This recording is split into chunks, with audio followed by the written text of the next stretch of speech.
The following is a special presentation of TNN Motorsports.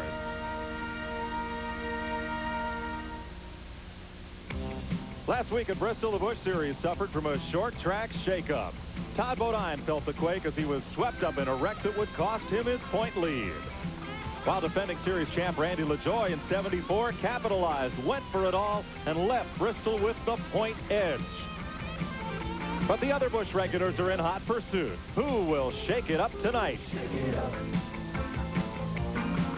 Shake it up.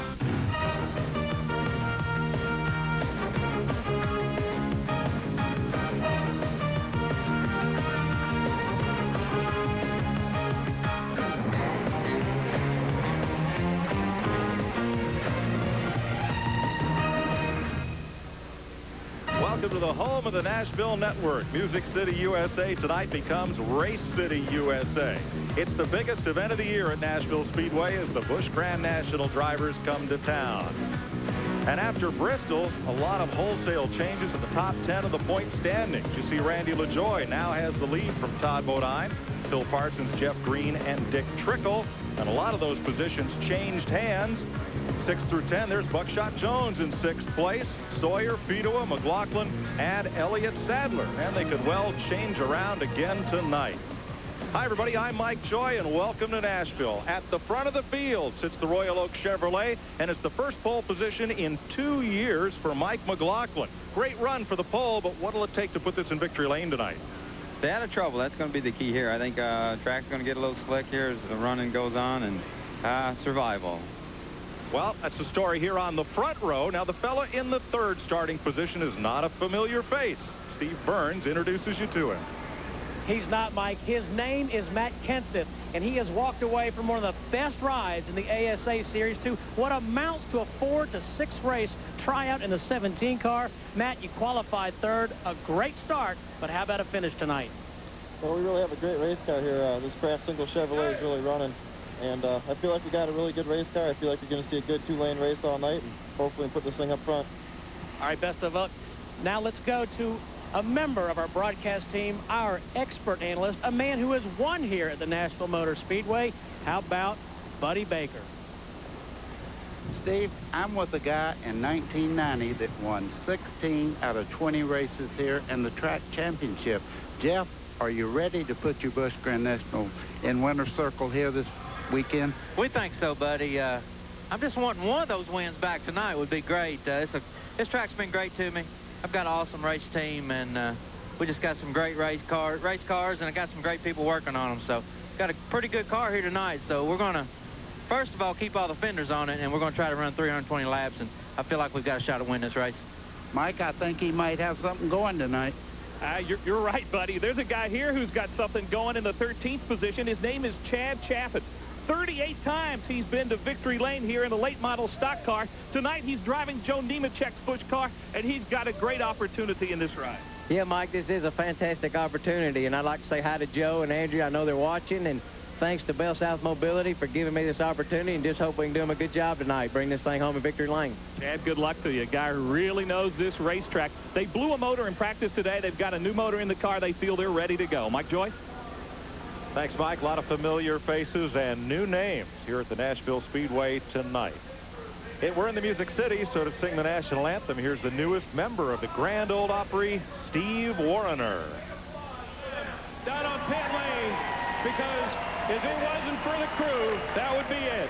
All right, race fans, let's stand now for our national anthem, and let me present the Arista recording artist and the youngest member of the Grand Ole Opry, Mr. Steve Warner. Oh, say, can you see by the dawn's early light what so proudly we hailed at the twilight's last gleaming, whose broad stripes and bright stars through the perilous fight o'er the ramparts we watched were so gallantly streaming, and the rocket's red glare, the bombs bursting in air, gave proof through the night that our flag was still there. Oh, say does that star-spangled banner yet wave o'er the land of the free and the home of the brave.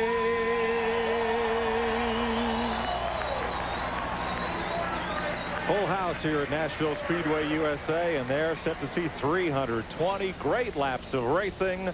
We'll be right back. Tonight's exclusive TNN coverage of the BellSouth Mobility Opryland USA 320 is brought to you by Haviland Formula 3 Motor Oil. Add more life to your car. By the more than 1,525 AutoZone stores across America. AutoZone, the best parts in auto parts. And by Splitfire. Enter the performance zone with Splitfire Performance V spark plugs. That's the Parthenon in Centennial Park in Nashville, built to celebrate the city's 100th anniversary. And this is Nashville Speedway USA, where the engines have fired and we're set to go. Here's tonight's starting lineup, brought to you by Splitfire. Enter the performance zone with Splitfire Performance V spark plugs. Mike McLaughlin has his first pole in 2 years, and Kevin LePage is right alongside. Matt Kenseth will start third, and Hermie Sadler lines up fourth. Tim Fedewa and Steele anchor the third row, while Randy LaJoie and Shane Hall up there in row 4, his best effort this season. There's Jeff Green and Jeff Fuller, your top 10. Elton Sawyer and Elliott Sadler in row 6. Chad Chaffin and Chris Diamond had a good run. There's Todd Bodine and Buckshot Jones in the 8th row. Mike Dillon and Steve Park, the rookie leader. Dale Earnhardt Jr. makes his second Busch Series start, and Dennis Setzer. Rodney Combs and Jeff Purvis in a brand new ride. Nathan Butke and Glenn Allen, last year's Rookie of the Year. Johnny Chapman and Larry Pearson subbing for the injured Greg Sachs. Dick Trickle just flew in from Martinsville to drive the 64, and Amick in the 14th row. Then it's Bill Parsons, Matt Crow, Mark Green, and Randy Porter. Keller and Crow in the 17th row. Jimmy Foster and Johnny Rumley makes his first start of the year. Stevie Reeves and Rick Wilson back in the 75. Tracy Leslie and Joe Bessie in the 20th row. Jeff McClure, Mark Day in row number 21. That's the way they'll line up here at Nashville for 320 laps.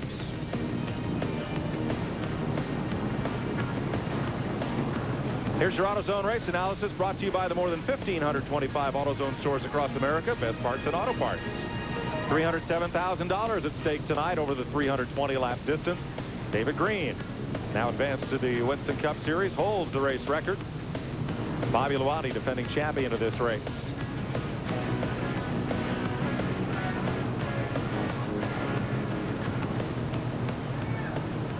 And there's a look at the Speedway here at the Tennessee State Fairgrounds, looking over the backstretch and the front stretch and covered grandstand on the opposite side. Mike, we were all worried about the weather. You know, last night it looked pretty grim that we might have some real rain moving into the area, but for the race fans out there, it looks very good here at the Nashville Raceway tonight.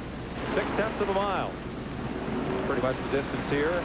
They repaved this track a couple of years ago, buddy, and it really did change the way you race this place. Well, now it's absolutely perfect. There's two good racing lines out there. When they first paved it, everybody ran right around the bottom part of the racetrack, and you couldn't make a pass on the outside. We talked to several drivers in the garage area today that told us, hey, we run the second lane just as fast as we do the bottom. As a matter of fact, we set our cars up to run high. Had one driver starting in the top 10. Who told me during pre-race that he ran his last practice session 100 laps in that top lane, trying to work it in. Still had good adhesion out of the tires after 100 laps. They're pretty hard. You're not going to wear them out. We'll see how long they stick. You'll be riding along tonight with several of our TNN in-car cameras. There's the channel lock number 10 of Phil Parsons, starting deep in the field tonight, 29th. Dick Trickle, starting 27th. Jim Sauter qualified that car. That's the Duraloop car, and you notice the 1-800 Crime TV there on the dash. Here's why, Steve Burns. You're with John Walsh. You know him from the great work that he does with America's Most Wanted. John, what brings you to Nashville, Tennessee? Well, we're trying to help the Trickle family solve the assassinating shooting of Chris Trickle. Chris Trickle lies in a hospital in Las Vegas in a coma. Someone shot him when he was on the highway right between the eyes. And Duralube and NASCAR and the Trickle family came to us and said, you're the court of last resort. This racing dynasty is torn apart about this shooting. And Uncle Dick said, you've got to come and help us try to find who shot Chris. Now, we're doing something very innovative here. In Dick's car is the onboard camera that's going to show the 800 number, 1-800-CRIME-TV, and they're going to show the composite of the guy that was there that night the police want to talk to. So if anybody watching this broadcast sees that composite, they'll know the 800 number, and they can make that call. Plus, we'll do this next Saturday night. Thanks for your great work, John. That show will air Saturday, April 26th at 9 p.m. Eastern. That man that they're looking for is not the suspected shooter. That is the man who flagged down the bus on which was the surgeon that attended to Chris Trickle, and this fellow hopped on the bus and rode off. The man that they're looking for was perhaps a witness to the shooting, and that's the fellow police are trying to find. So we'll give you another look at it here. If you know this man or someone who looks like him, call this number. The call is free, 1-800-CRIME-TV, because we believe that he is a link or a witness to the Chris Trickle shooting. Randy LaJoie will also carry our onboard camera, the defending Busch Series champion in the FINA Base Motorsports Chevrolet.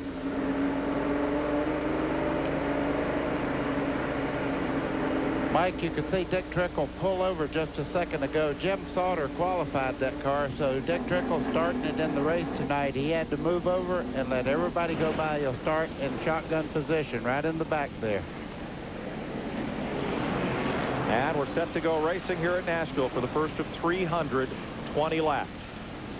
Once again, you'll see that this segment on America's Most Wanted Saturday, April 26th, 9 p.m. Eastern Time. So glad those folks are here. And, of course, our prayers are with Chris Trickle, who you've seen a number of times on TNN, promising young driver on the Southwest Tour. And we're certainly hopeful of a recovery for Chris Trickle. Right now, though, the pace car has turned to pit road. Let's turn our attention to racing as the Busch Grand National drivers square off in their 10th event of 1997. Mike McLaughlin breaks the wheels loose and he brings them down for a start. Kevin LePage in the high groove where he practiced this afternoon, and there's LePage going right for the lead. Well, that just shows you there's two different lines through the corner here. Kevin LePage got a great run going into turn 1, into turn 3 right now. You can see Kevin LePage is really turning it on.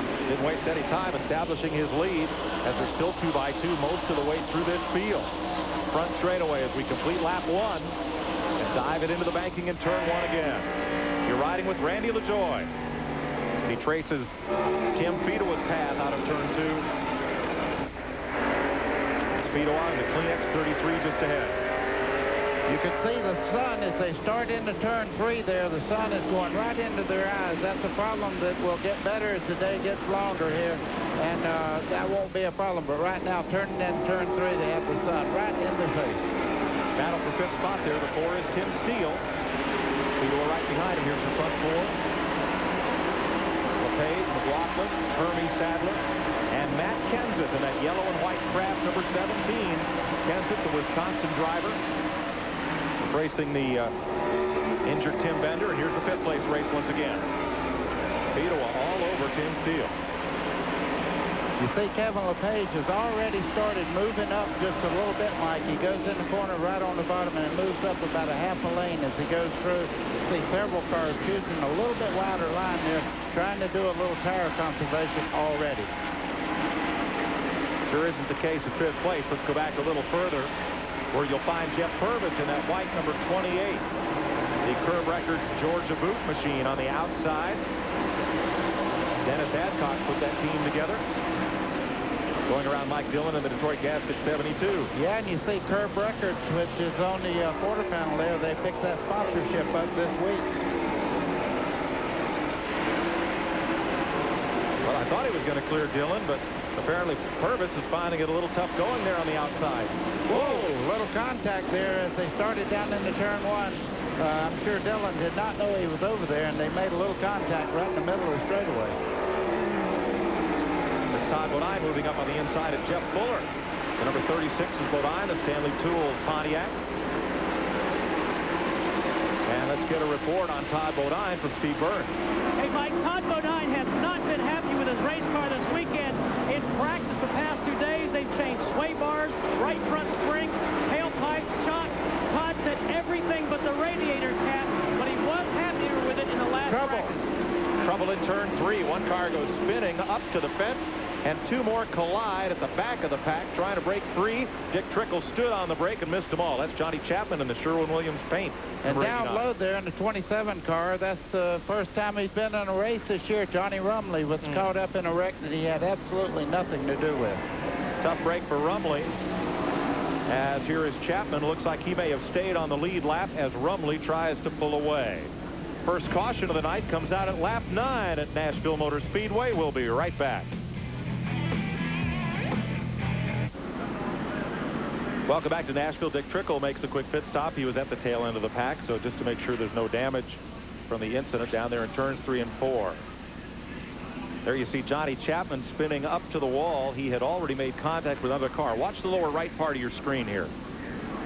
That's Johnny Rumley. He's getting collected there by Jeff McClure. I mean, they really got together, but what that was like if you're on the interstate, it's just a chain reaction after the fact there.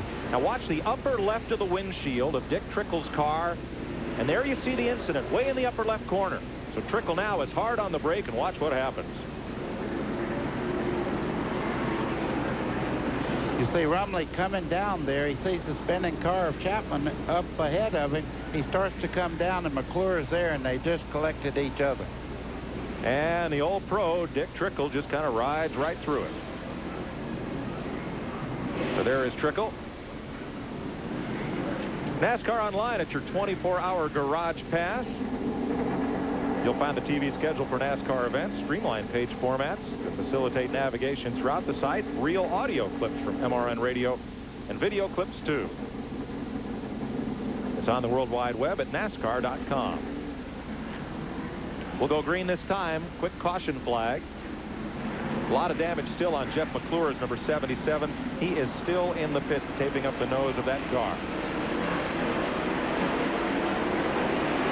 They ruled that Chapman had gone a lap down, so he lines up for the restart on the outside of LePage in that Sherwin-Williams car. He gets his lap back from LePage. Let's see if he can stay there. That'll last a little while anyhow. Right now he's hoping for another caution and not being the caution as it may be, but back behind there the cars are, you see a little contact as they get in there. That was the 17 car, Matt Kenseth, getting a little rap on the back bumper there as he started in the corner. Here comes Shane Hall in the Bama Jams and Jellies, number 85 on the outside of Tim Fedewa. That's the yellow car is Hall. That's close racing. You see wheel marks already there. Yeah, that 33 car, that's team cars. That's Randy LaJoie looking at his teammate there. That's Tim Fedewa in the 33. They're kind of sticking together right now, hoping to stay out of trouble at Jeff Green on the outside in the 8 car. Outside, clear behind. You're listening there to Randy LaJoie's spotter, telling him here comes Jeff Green. And then White Diamond Ridge Racing, number 8 Chevrolet, coming hard on the outside.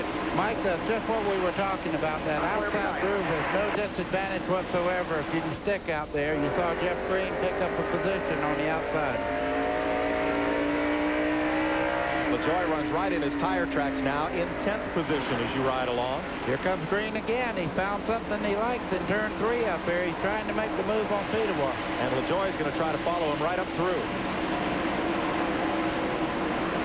Boy, look at Green get a pull off the corner there. Oh, boy, that's awful close. I wouldn't want my hand in between them, I can tell you that. But you see, right now, Randy LaJoie watched what Jeff Green did, and he said, hey, if he can pass out there, maybe I can too. Keep digging now. Keep digging. That's Shane Hall in that yellow and red Chevrolet, number 85. Jeff Green in white, in blue, Fedewa, and then LaJoie. That's 6th through 10th place. Just behind them, Elliott Sadler. Tomorrow, LaJoie will be honored by the Connecticut Sports Writers Association. First time that an auto racer has ever gotten their President's Award. Longtime modified ace Bill Slater will also get an award from that group tomorrow afternoon. Boy, that's as close as you can get. He nudges just a little bit there. Good job. Up. Matt Kenseth spins in the number 17 there. Yellow's waving. Welcome to Busch Racing.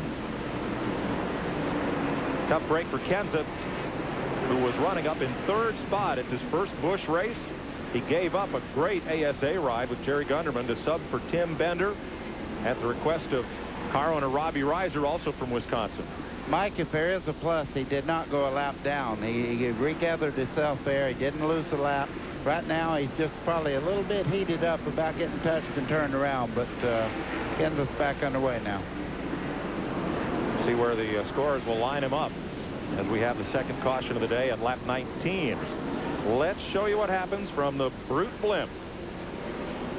Everybody checks up. Kenseth's already gone around. Well, Jeff Green gained a spot, and it cost Tim Steele there. That looked like Kenseth might have done that on his own there. I was talking about him getting a little ill, but this Jeff Green, he's trying to get under Shane Hall, as you see right there. They touched just a little bit, but what happened? Shane Hall saw the wreck in front of him, the spin, and had to check up, and they made contact. Second caution of the evening. Kenseth, apparently the only car involved. They'll line him back up, and will be set to go racing under green once again. You're watching Busch Grand National Racing live on the Nashville Network.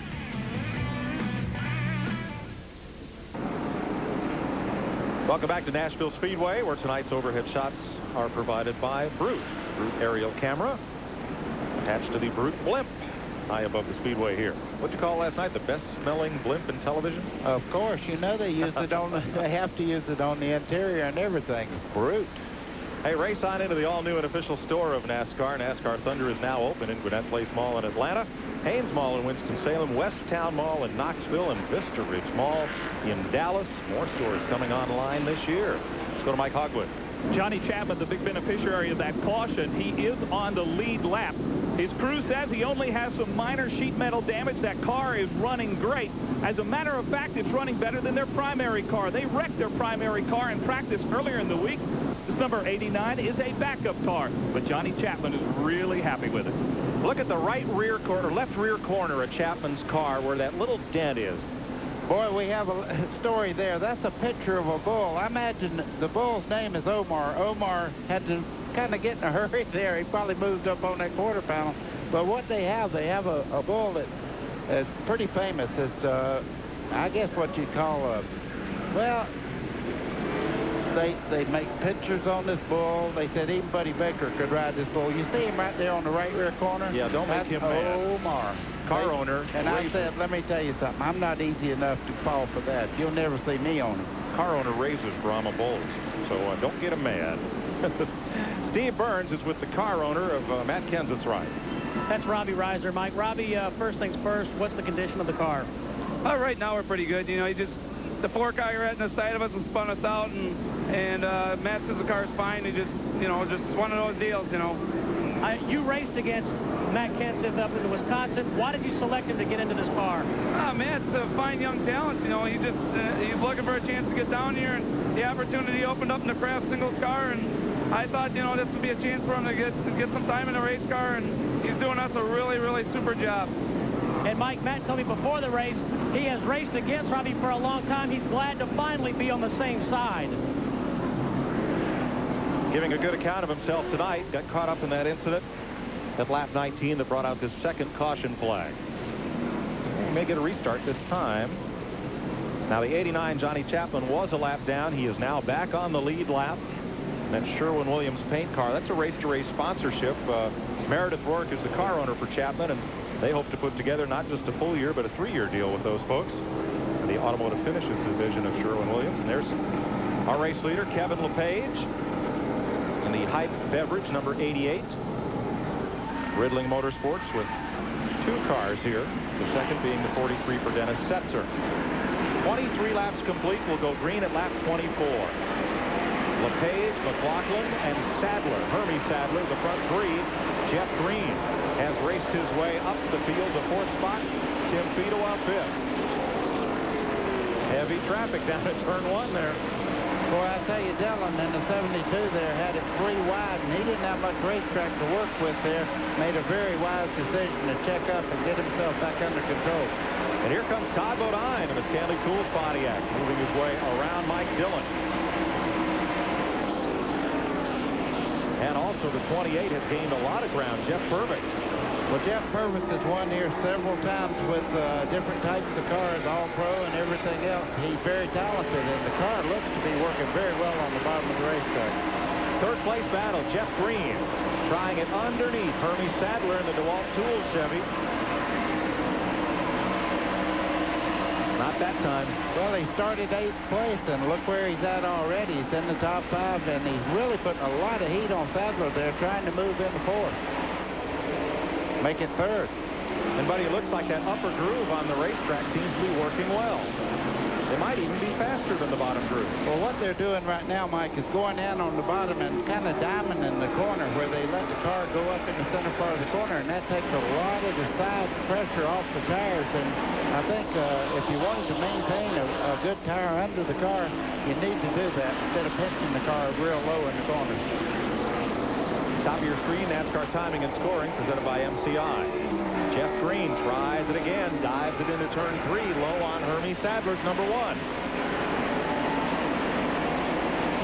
You see the outside car get a great run off the corner, and the reason for that, he's not pinched down and not worried about washing out into the outside car, so he gets a good run down the straightaway. You can see Hermie Sadler pull back about a car length.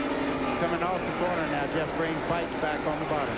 A battle like this is Green in the white car there using up more of his tires than Sadler. Well, Sadler just hopes it stays like this and Green does not get up into him. That's the one thing about running on the outside on short track. A lot of times the guy on the inside will wash out into you and cause a pretty good accident.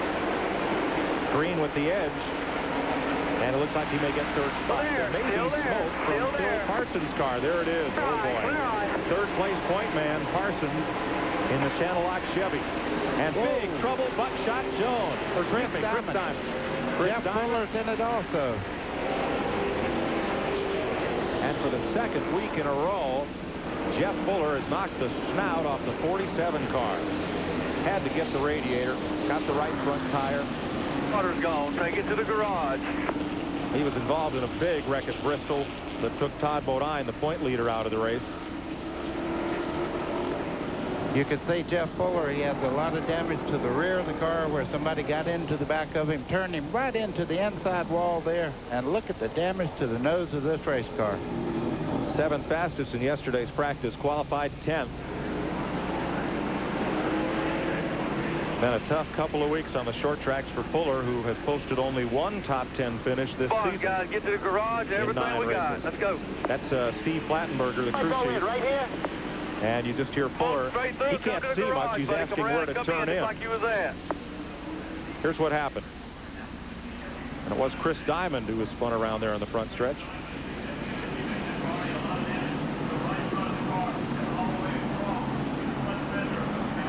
There's Chris, and you can see everybody back there getting collected. You see Jeff get hit in the back there by the 78 car, Rodney Combs. That put him right into the inside wall. Diamond and Buckshot Jones were battling for position in the initial part of that collision, and you see Jeff Fuller's car past the Musco lighting tower and into the garage. 33 laps complete. We'll be right back.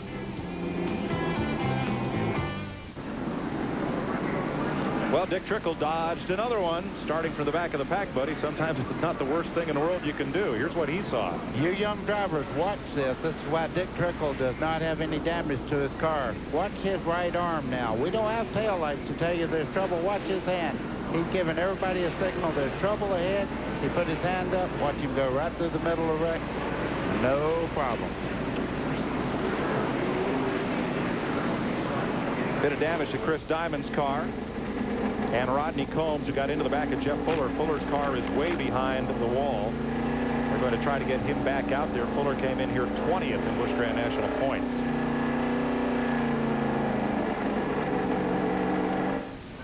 And there's the front end damage. That's Eddie Labertone, the closest to the camera. He's the engine builder. And They're changing the radiator right now. You can see them working on it. You see the steam coming out of it. The radiator is pretty much junk. They'll have to do a lot of work on this car to get it back out there. Young fellow in the blue suit was Robbie Fuller, Jeff's nephew. Here's Steve. And Jeff Fuller sits dejectedly in the Sunoco car. Jeff, from where you sit, what happened? 68 car's fun. I mean, I saw the car going into 3.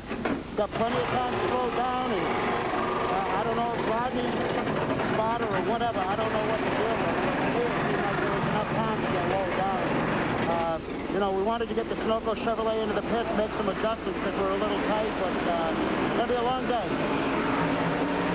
So Steve Flatberger, Ray Stonkus and crew continue to work on Fuller's car as we go back to green. That's Larry Pearson in the 45. You can see there on the bottom, subbing to Greg Sachs, who had an accident in Greenville, practicing his Western Cup car, trying to get ready for this weekend at Martinsville, and broke his left foot. So, Greg, we're thinking about you. Look for you back in this car soon. Second place has changed hands. Jeff Green. Winner, as you said, buddy, of 16 out of 20 when he won the track championship here.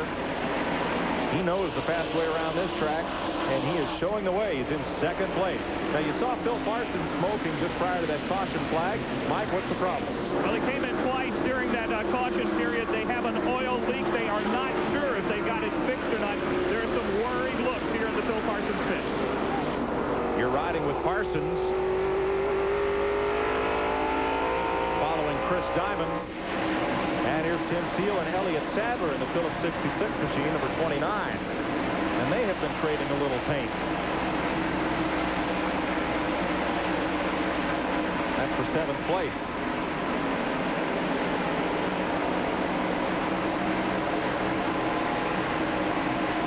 Buddy, think we'll settle down and run a little here single file? I don't think so. These guys are going to race all night, just like Jeff Green in second place. He wants to lead here in front of his hometown folks, but I tell you, Kevin LePage has hooked up Elliott Sadler here. He's a teammate to Jeff Green, and he would love to be up front. So I think we're going to see good racing all night long. You can see them doubling up as we speak, just behind there. Buckshot Jones was looking under Shane Hall, trying to make that move. I correct myself, that's Alton Sawyer. Sawyer, right side of your screen, in the 38 car, the Barbasol Ford. Now the Aiken Sutton team chasing Shane Hall. And right behind him, Chad Chaffin.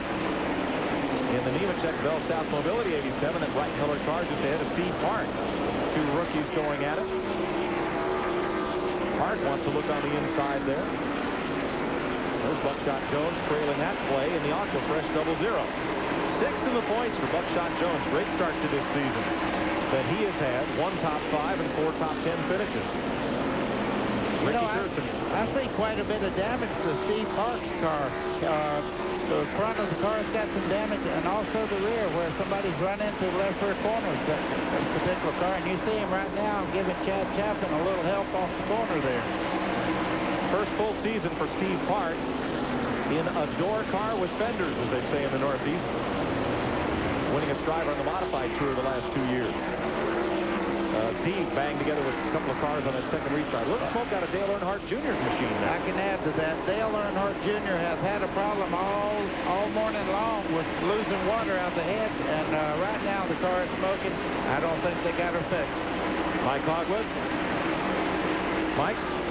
They were literally right up until this race started trying to fix that problem in the motor. They were afraid that this would happen, but a good run nonetheless for Dale Earnhardt Jr. And that car is terminal, they're saying here in the fence. It's going to be a short day for the 31. The graphics said best Busch Series finish, actually his only Busch Series start. The Gargoyle Chevy, his second race, had high hopes that motor would last the distance. Lead battle is getting closer. Jeff Green drawing in on Kevin LePage. Mike, that's what I was talking about. Jeff Green wants to lead here in front of his hometown folks. He was from Franklin, Tennessee, right down the road here, about 20 miles. And these boys really know how to drive this racetrack. All the Green. David Green has won here. Jeff Green wants to win a Busch Grand National race also. Well, don't tell that to LePage. He's from Vermont, long way from Nashville Speedway. And he says, and Ridling today told me, he says, we're poised for a win. He says, we're ready. And Shane Hall has a bit of smoke from the the Stego Motorsports Bama Jams machine, number 85.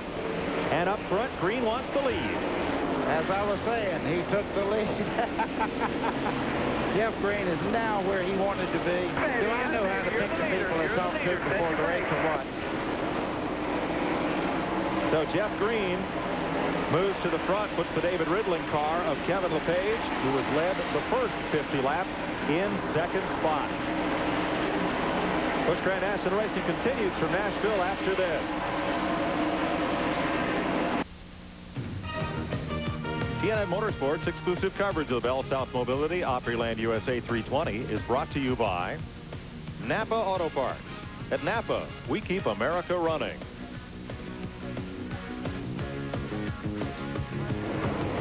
Ryman Auditorium, along a Nashville entertainment landmark, downtown. Uptown, Nashville Speedway USA, where Jeff Green. Look how clean the left side of that car is. Yeah, look at the right side. Yeah, he's been to the donut shop, hasn't he, buddy? As they say, when the right side's bent, that means 8 wheels work better than 4. That's right. 10th place on back, Chad Chaffin. Make that 9th on back. 38, Elton Sawyer. 87, Chad Chaffin. 16-time winner here at Nashville in the late model sportsman competition. He moves up on Sawyer for 9th. You know, Mike, we talked to him just before the race, and what an adult way of looking at this race. He said, I'm going to drive this race the way I think Joe Nemechek and myself would like to run this race. Pressure is not one thing I'm going to worry about. Nope. Keep the car in one piece, race it to the end. Steve Park moves up with him.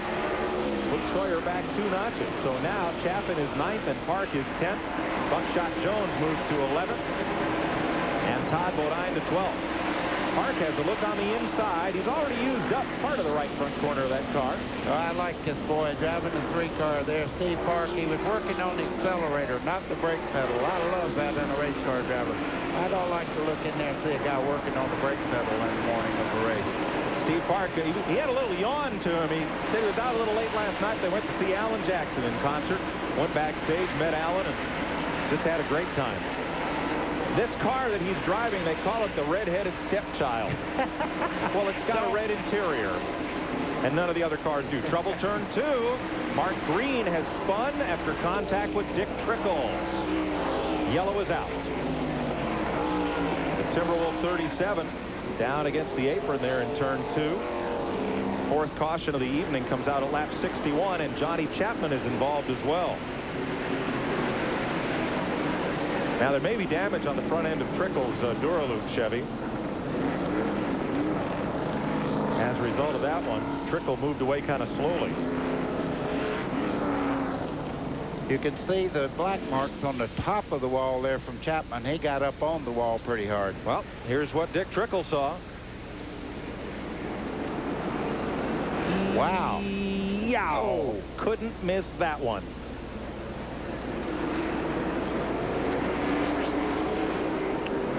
Let's check with Mike Hogwood.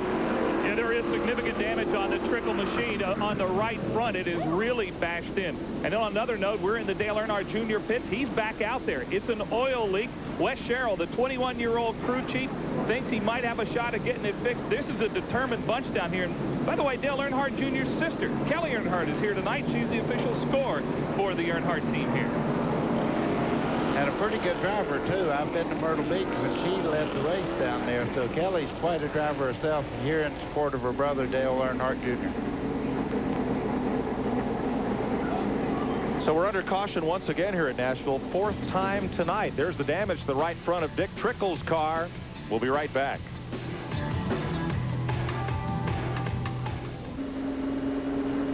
Opryland, the official destination of NASCAR. For information, call 615-889-6611, Monday through Friday. Now, you'll see in this view from Dick Trickle the initial contact. Here's Trickle's car being worked on, as they have already stripped the right front fender. Lyndon Amick is the blue car on the left that gets together with Mark Green.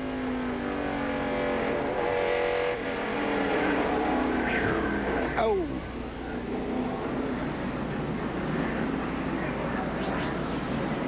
So let's go down to Dick Trickle's pit. Here's Steve. Mike, he just left the pits for the 2nd time. The crew is working as hard as they can to get all the damage to the right front pulled aside. They've also tried to adjust the toe So I said he's just left for the second time.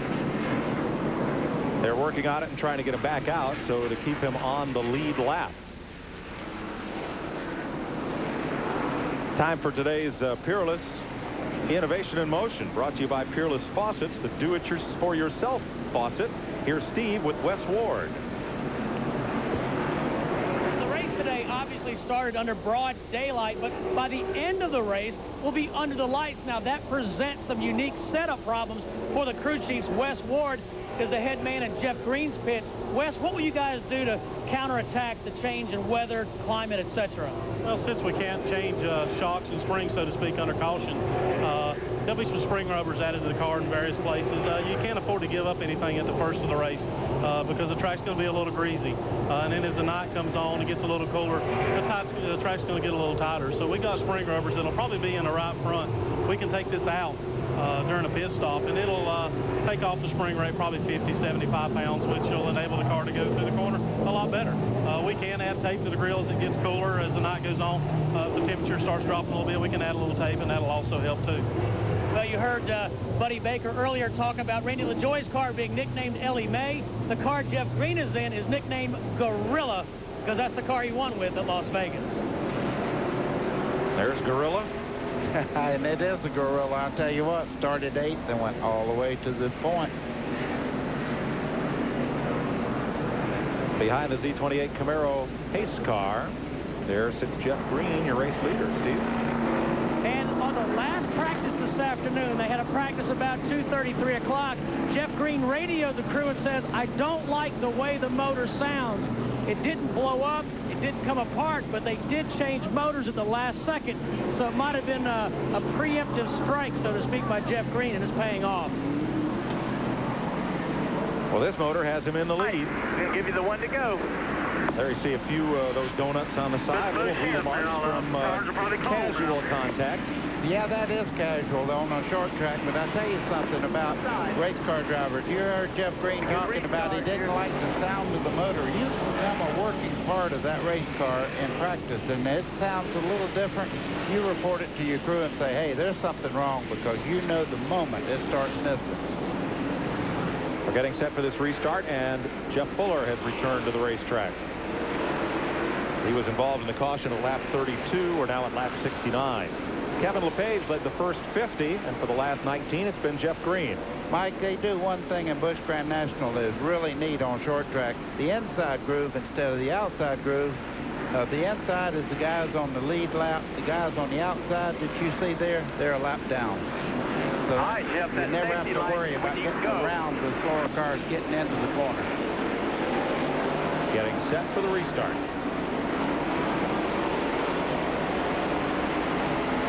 Jeff Green gets a pretty good pull on Kevin LePage. Chris Diamond, the blue car on the outside, will not get back on the lead lap. Hey, cleared 5 cars back, buddy. Good restart. You hear the spotters. They're cheerleaders, and they also help these drivers know exactly who's around and what's going on.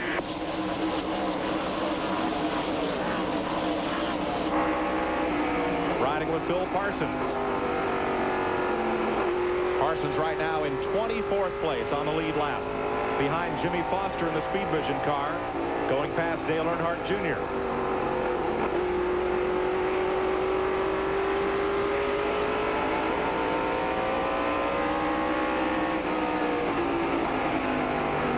Napa Auto Car Parts. Napa, we keep America running.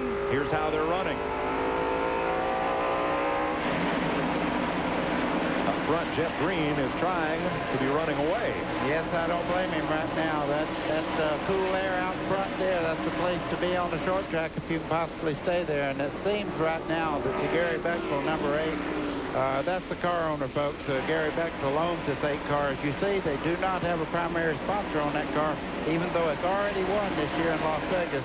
And one has been on the pole so many times, outside, inside pole, I guess 3 or 4 races this year. If anybody needs a sponsor right now, that car deserves one. He has now led 24 laps. Kevin LePage, who led the first 50, continues to sit in second. And, Buddy, pit stops for tires, 80 laps, 100 laps. What do you think? Well, I'd say they're going to stretch it as far as, you know, you kind of keep an eye on how much you're dropping off. That'll dictate when you stop, whether it's 80 or 100. If you're dropping off a bunch and somebody else kind of comes in and gets the tires, then you have to think about it. You don't want to get out of sync with and run a full gas stop maybe on used tires when everybody else had new ones. So when the leader comes in, the rest of them have to come in with him. This battle is back, Buddy, among lap-down cars. Mark Day inside, Glenn Allen, last year's Rookie of the Year outside. They are at 31st and 32nd spot. Shane Hall is in the midst of them. Now, Shane Hall was smoking really bad not long ago, but whatever the problem was, they seem to have fixed it. He's back underway pretty well now. Chris Diamond and Tim Steele with that group. Now, Steele's a lead lap car in 7th place, the number 4. Has to fight his way through some of that traffic. Steele in the red car. James Finch machine. And here's Buckshot Jones. Steve Park in the AC Delco number 3. On the inside there of the 43 of Dennis Setzer. That's a battle for 11th place, side by side. You know, Buckshot there in the 00, his father told him last year was for wrecking and for learning. This year is for finishing and doing well. They continue to run side by side with Chad Chaffin, and up front, Kevin LePage has caught Jeff Green. Yeah, he's picked up a little different groove right now, and I think what they have to do right now is they're in search right now for the perfect line around this racetrack. Kevin LePage found a little something up a little high in the middle part of turn 3 and 4. You can see it closed right in on Jeff Green as they went through that corner. They have a good gap on Randy LaJoy, so as they lap Jeff McClure, don't have to worry about anything but each other.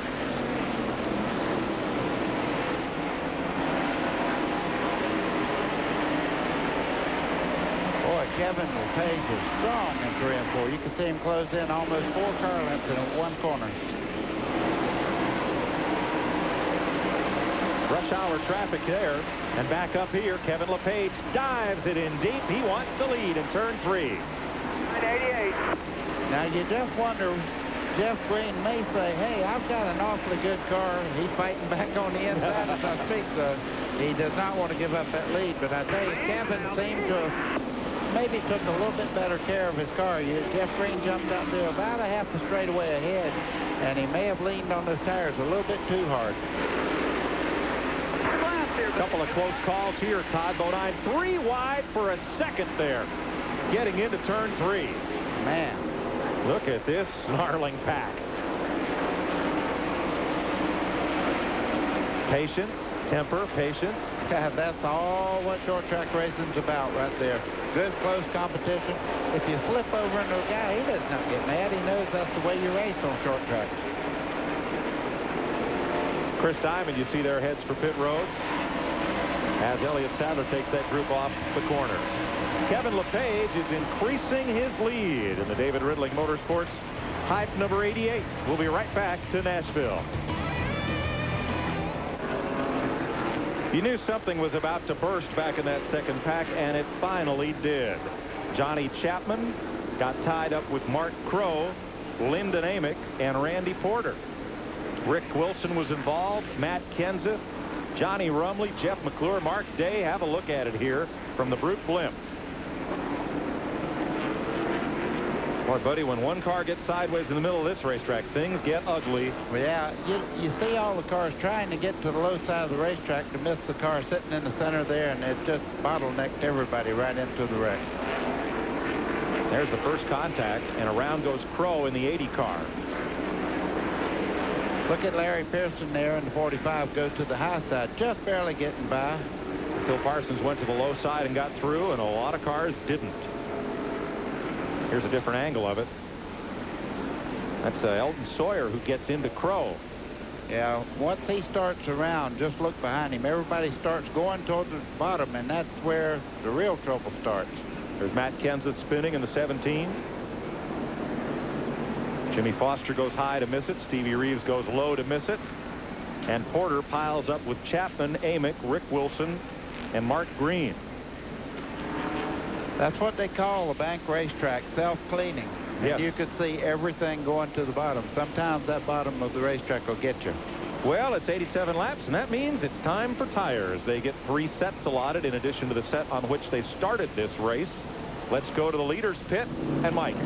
Kevin LePage was really excited about the way this car is running. They said they were going to wait to pit till the tires started falling off. They hadn't fallen off a bit in the last 10 laps.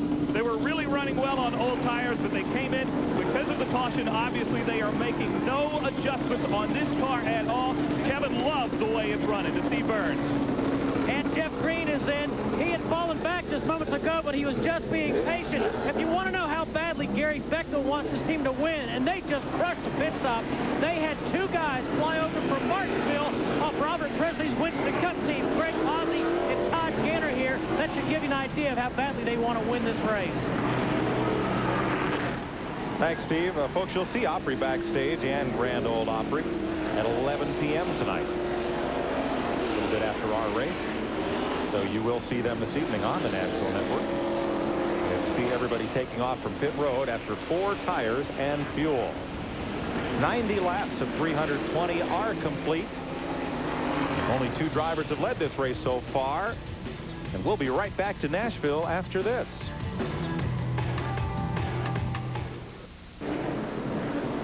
Welcome back to Nashville. That's not the Speedway. That's where the Nashville Sounds play. That's Greer Stadium. As you watch from the Brute blimp. Tonight's overhead shots from Nashville Speedway provided by Brute. So let's go a little ways across town to the State Fairgrounds, Nashville Speedway USA, where we're under caution for the 5th time. Phil Parsons led 1 lap, but otherwise it's been all Jeff Green and Kevin LePage. So you want to be a Busch Grand National driver? Well, let's have a look down here once again at what happened to Mark Crow as he goes around off the front bumper of Elton Sawyer. Look at Phil Parsons in the 10 there. Weave right through that accident. So if this looks like a fun occupation to you, try this from Phil Parsons' car.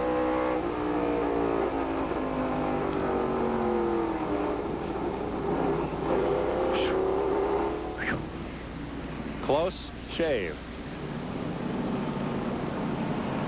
We're getting set to go back to racing as everybody has fresh tires and fuel. We'll be back for the restart after this.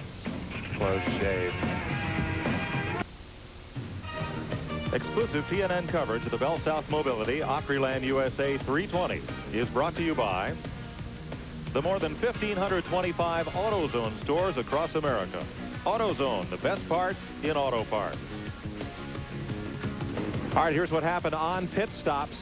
Kevin LePage came in first, came out 11th. Jeff Green came in second, came out 4th. We're getting set for this restart. Quickly, Mike Hogwood. Our pole sitter, Mike McLaughlin, dropped back a little bit before that caution came out. He came in, and not only to get new tires, but they also made some air pressure adjustments. He was very, very loose. Hopefully they tightened him up a little bit. We'll see when we go green. Matt Kenseth is the first car in line. He is on the tail end of the lead lap as we get the green. Oh, and a little banging there between leader Phil Parsons and Mark Day in the 16. Now, Parsons pitted back on lap 69, so he did not make a pit stop under this caution and inherited the lead. Yeah, and right now, running in second place is Tracy Leslie, and third is Joe Bessie. And that Jeff McClure car holding up the outside groove, and bumpers and tempers flare a bit here. Everybody trying to work past McClure on the low side. You're with Dick Trickle as Steve Park goes past on the bottom. You can see Steve Park wasn't worried about it. He sailed that number 3 right up in there, and boy, is he sailing on this restart.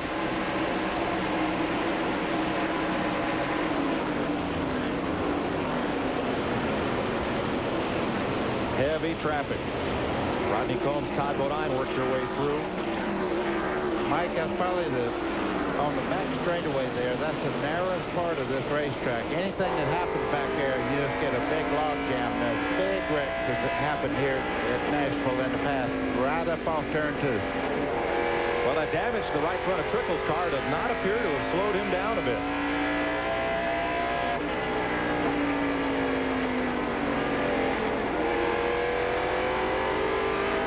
Barcelo has fallen from the lead lap after all that spin he was involved in. Get you an update on him in a moment. So most of the pack has now worked their way past Jeff McClure, whose car was heavily damaged in the first caution flag of the evening. Let's go back up front. There's Phil Parsons, left side of your screen, who's the leader. Now, the last car on the lead lap just ahead of him was Kenseth. Now you're riding with Parsons. Kenseth right now has really got his leg in this car, trying to stay right in front of Phil Parsons, the race leader. You see Phil's trying to put him a lap down because he knows this car is very fast and qualified third.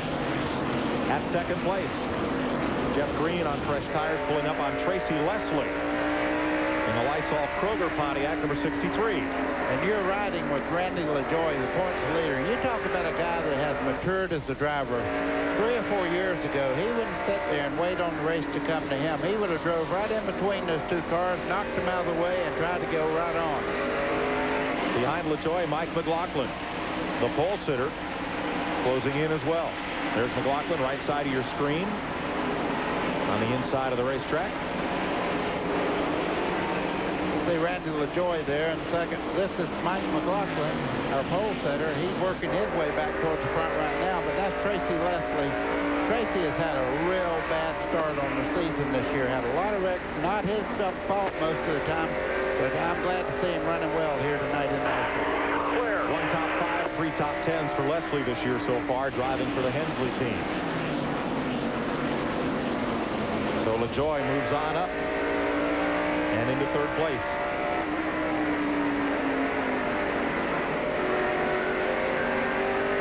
What a season for LaJoie. Started out with a big win at Daytona, picked up another one at Darlington, 5 top 5s, 7 top 10s, the point lead, and the leader in Money One, the defending series champ. Now here's LePage trying to fight his way through, gets under Day, now pulls down on the power team, number 6 is Joe Bessie.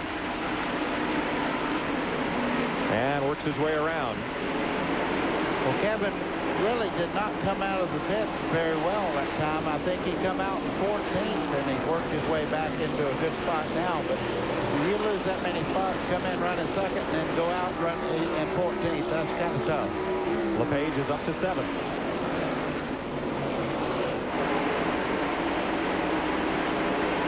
The 6 of Bessie there running at 8th place.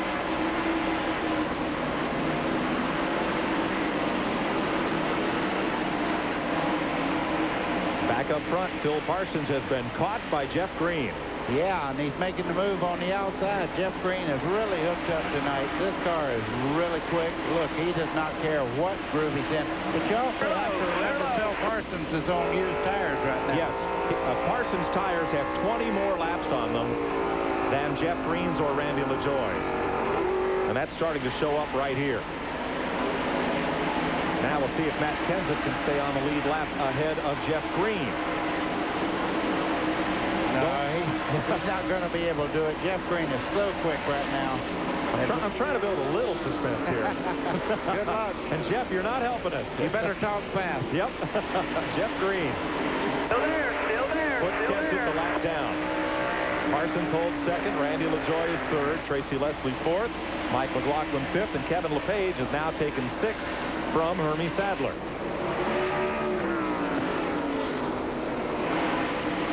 Clear high, clear high.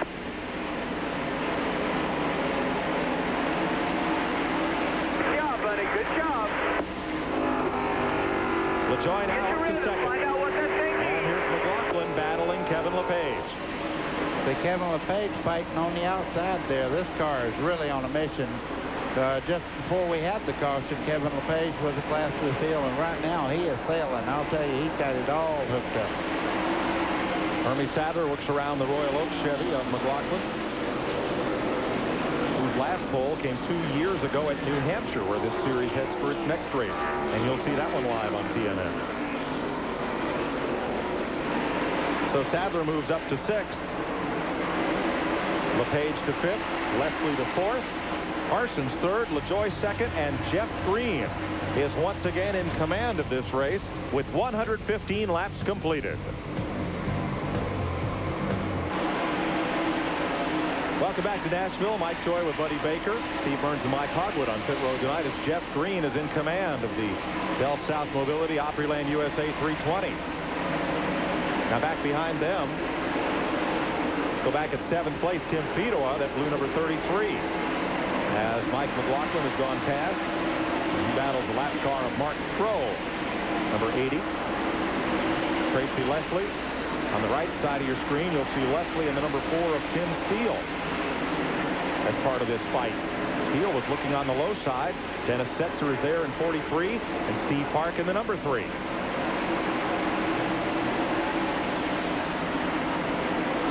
Steele to the inside, Park to the outside.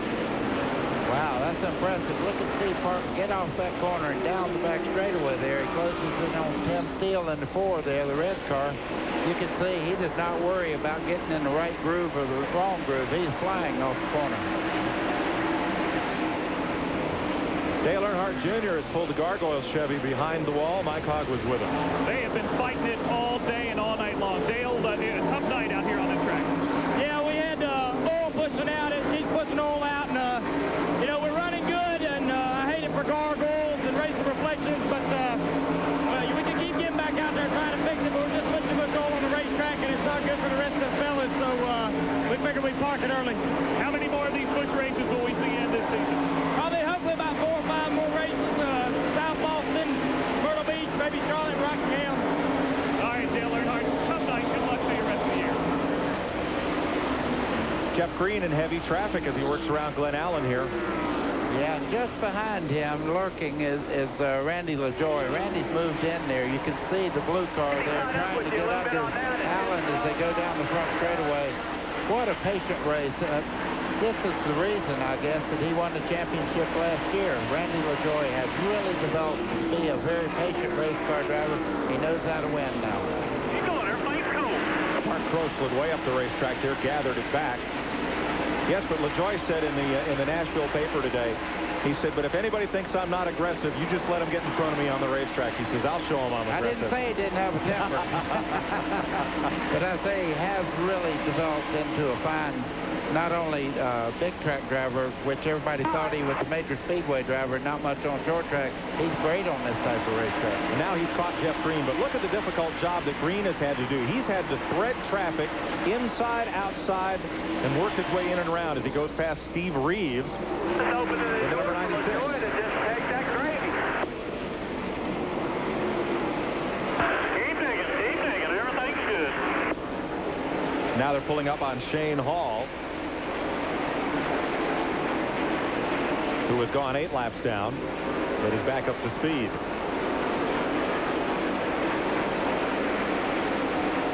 Night falls in Nashville, and the temperature is falling with it. What will that mean to the way these cars are working, buddy? Well, as a general rule, the car starts to be a lot tighter as the track gets cooler. Of course, the tires stick better to the racing surface, and right now it will start showing up to the people. It really can kind of guesstimate what's going to happen later on, you know.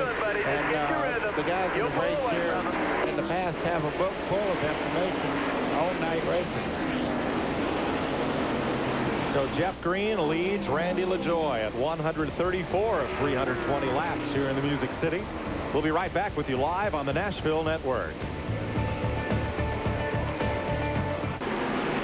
137 laps complete. A spin at turn number 2 has put us under the 6th caution of the day. And there is Lyndon Amick's Pontiac. There is what's left of Lyndon Amick's Pontiac. Took a hard hit, buddy. Absolutely. You can see the right side. Most of the sheet metal pulled away from the tires. And I would imagine he knocked the rear end housing about 4 inches out of line there. So it won't drive very good, even if he gets it fixed.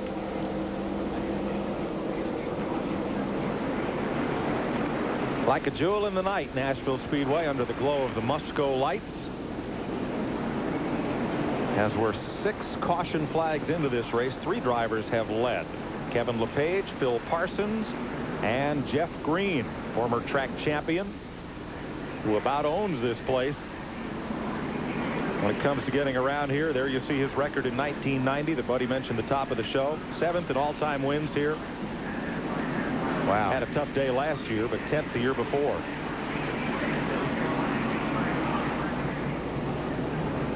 So Amick has pulled away and come back to the pits for some work on the number 35, and we'll take a break while we're under caution. Busch Grand National Racing continues after this.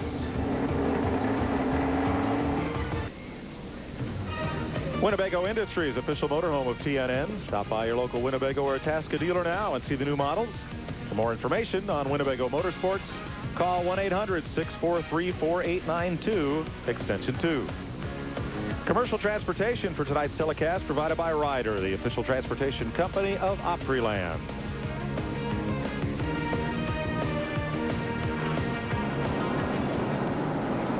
Cleaning up after the 6th caution flag of the night when Lyndon Amick spun up at turn number 2 with his Pontiac against the concrete and a few pit stops. Amick stayed in the race, by the way. Jeff Fuller, Johnny Chapman making pit stops. Each of those cars damaged in an earlier incident. One lap and we'll go back to green. 23 cars are still on the lead lap as you ride with Phil Parsons. And let's update what happened to Lyndon Amick. Mike? Well, he did get the sheet metal really bashed in the rear end, but the crew has been able to hammer out the rear trunk lid, and they believe they can go out there and run the rest of this race. They're not going to run it all that well, but they are going to be out there, and they are going to be running. Tomorrow, 1 o'clock Eastern, the Wins 300. When the ASA returns to Georgia, Peach State Speedway, you'll see it live here on TNN Motorsports. And we get ready to go back to green. Jeff Green, the leader. Randy LaJoie in second. Kevin LePage third. Hermie Sadler fourth. Mike McLaughlin, Tim Fedowa, Steve Park, Phil Parsons, Dennis Setzer, and Tim Steele, the top 10. Pace car is in. Lead lap cars on the inside, lap cars on the outside. We're racing. Well, you just keep your eye on the third-place car right there, Kevin LePage, because he is on a mission. He dropped way back after the first pit stop. I understand he had some problems with the right front wheel, the reason he fell back. So, boy, as he brought that car back up towards the front, you can see going into turn 3, he's very, very quick. He was the race leader when he pitted. When he came back on the track, he was out of the top 10. Now he's up to third place. Yeah, and he's running that high line that we talked to him about. He set his car up to run just a little bit higher and not around the base part of the racetrack ground. You can see right there, he's very good. A very different line than the 74. Randy LaJoie is running in second place. Watch him down in turn number 1 here. LaJoie down against the apron. LePage is way up higher in that second groove. Now they'll watch the watches, the stopwatches, and somebody's spotter will tell his driver to try the other lane.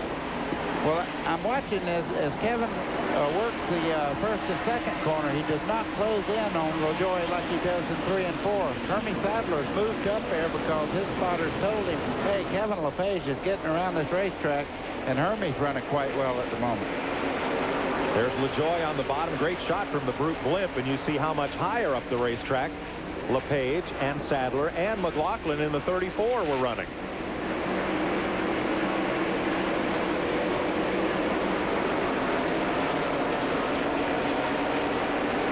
And in fact, the front 3 have gained a little ground on Sadler, who went back to the bottom of the racetrack. You see McLaughlin right there in the yellow and red car. Tim Fedowa has moved right up on his back bumper. He is the teammate to Randy LaJoie, who's running second right now. Both of these cars are running extremely well, handling well. Fedowa is about to inhale McLaughlin at turn 3. Second place LaJoie. There's fourth place Sadler. Side by side, Fedowa and Steve Park may get McLaughlin.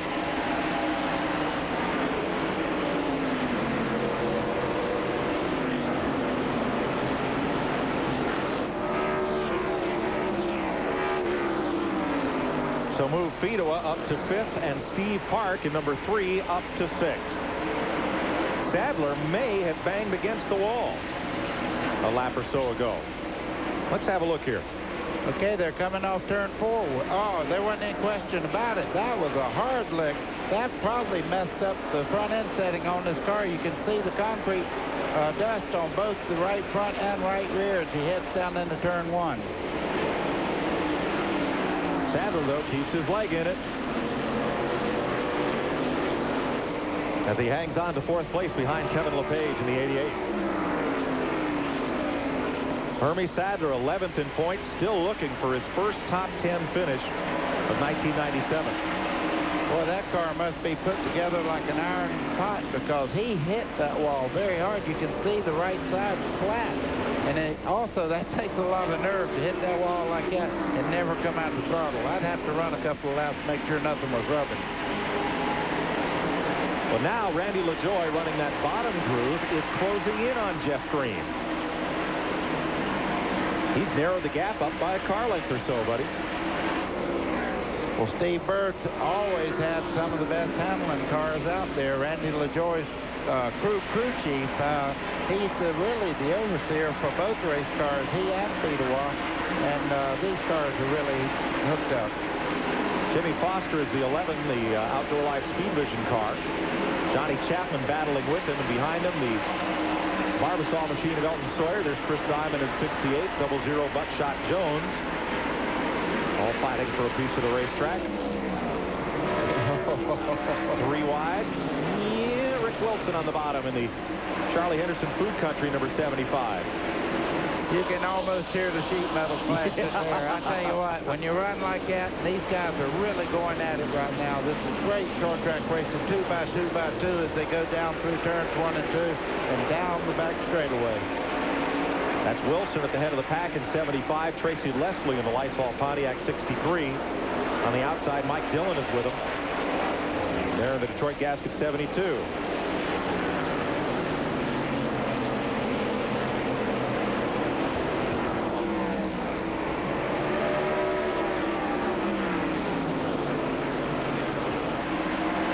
And here comes Matt Kenseth in the Kraft number 17, who got a lap down, trying to battle his way back. Kenseth now in 26th position. He and Stevie Reeves are the first 2 cars 1 lap down.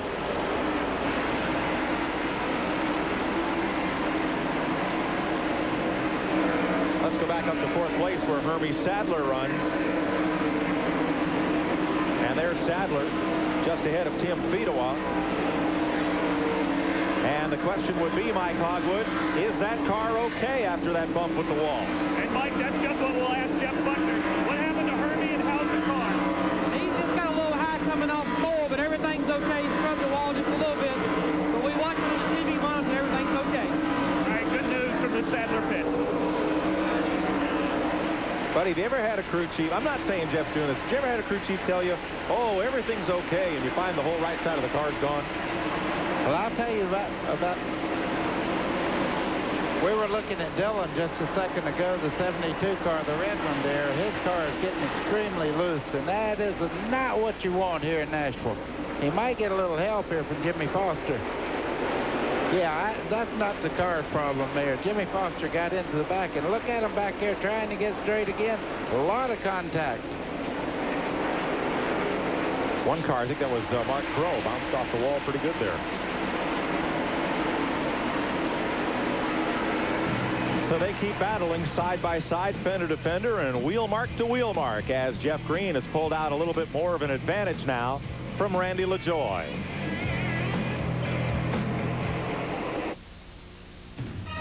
TNN Motorsports exclusive coverage of the BellSouth Mobility Opryland USA 320 is brought to you by Napa Auto Parts. At Napa, we keep America running. And by Peerless Faucets, the do-it-for-yourself faucet.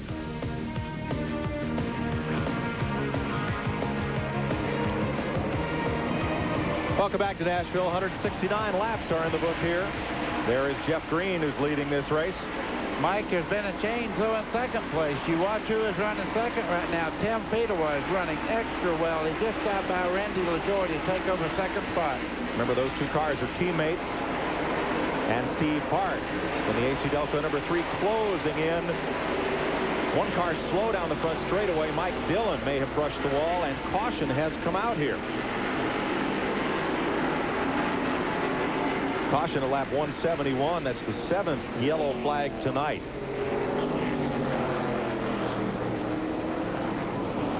Mark Crow bounced off the wall, we're told, and Mike Dillon, you see damage on the right front of his car. Second incident of the night that Crow has been involved in. There's Mark Crow working his way to pit road. Crow hit the wall on the front stretch, and then Dillon got into him. Here it is on the front straightaway.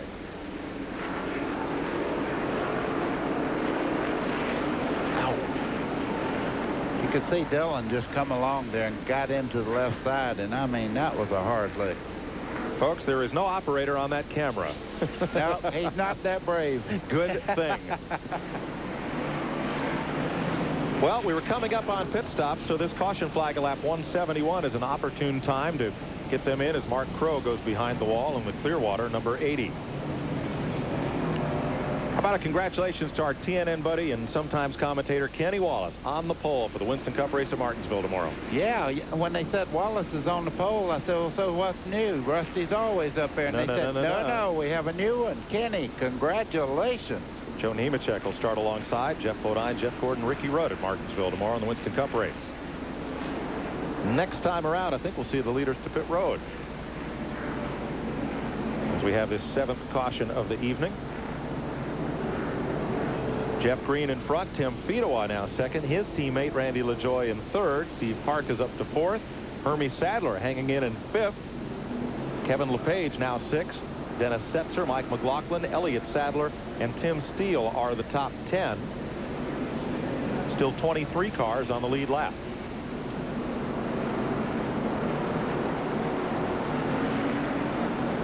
Safety trucks moving around. Looks like pit road will be open this time by, so we'll stay here for a moment. Mike, just look at the second car in the frame there, the third car. There's a lot of wounded race cars here already, and I'll tell you what, I don't think we've seen the last of it here. Oh, no. We are past halfway as cleanup continues on the front stretch. And here come the leaders. Leaders up pit road. Jeff Green, the Diamond Ridge Racing number 8. Distance in between that 33 and you. Good, just keep that there. Keep right there. And this is lead lap cars pitting. There, Steve Park is in, and Mike is there. That's one of those cars that has some sheet metal damage, but it hasn't bothered Steve Park, who was running fourth before this caution. He has reported he's a little bit loose. They're making a slight air pressure adjustment to tighten him up a little bit. But Steve Park, definitely a contender right now. He is really happy on this racetrack, the kind of track that Steve Park cut his teeth on. Steve Burns? And I'm in Tim Fedowa pits. These guys are having a real good pit stop. I don't think they're going to make any adjustments. Brian Smith looked at all the guys on the wall before the pit stop and said, boys, just like we do in practice, just like we do in practice. The left rear's a little bit slow, but he's gone. And he makes contact on pit road right beside Buckshot Jones. Fedowa lost a bunch of positions on pit road, and the big gainer on pit stops, Steve Park. Came in the pits, I believe, 5th and came out in 2nd place behind Jeff Green. So quite a job down there by the Earnhardt team, Tony Uri Sr. and crew. 174 laps are complete. And it'll be Jeff Green leading the parade as we come back right after these messages.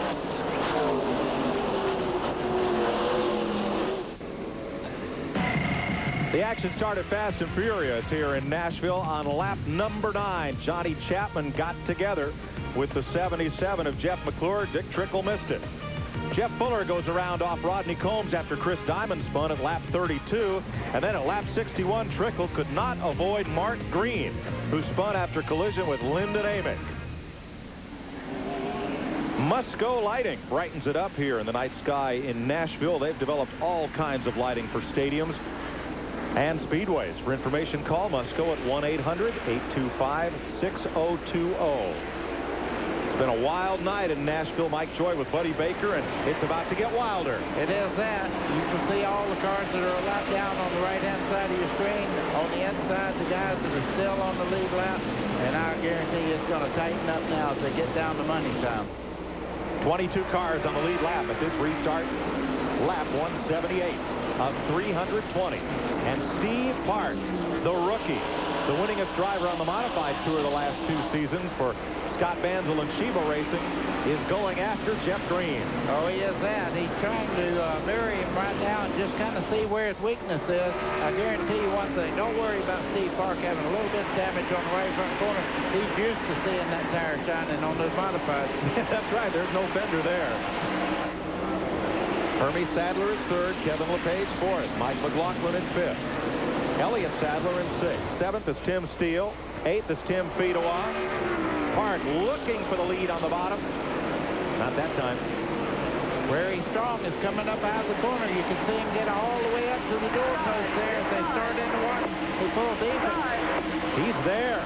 And Steve Park from East Northport, New York, pulls off turn 2 even with Jeff Green. NASCAR scoring from MCI at the top of your screen. What a thrill this has got to be for young Steve Park. Okay, you see the third car just behind them there is Hermie Sadler in the 1 car. He hit the wall a while ago, but it did not hurt the car, or does not seem to have hurt the car. He's sitting right there in the catbird seat, waiting on these guys to decide who's going to take off in the lead. Steve Park ran up front at Texas, had a shot to win that show. A lap car, Robertson, got out, got in his way, crashed Park into the fence. And now Steve Park becomes the 4th different leader of this race.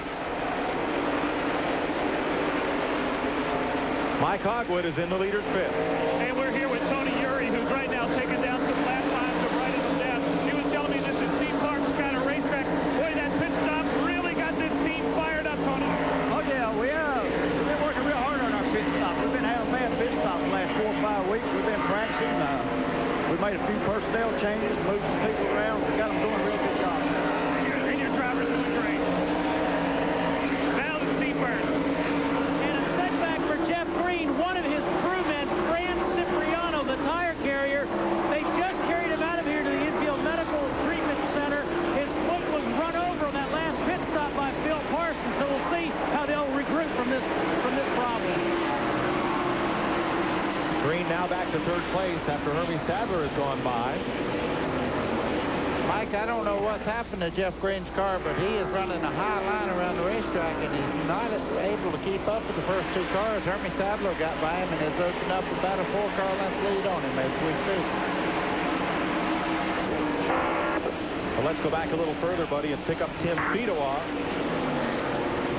who has the 43 of Dennis Setzer side by side with the number 4 of Tim Steele.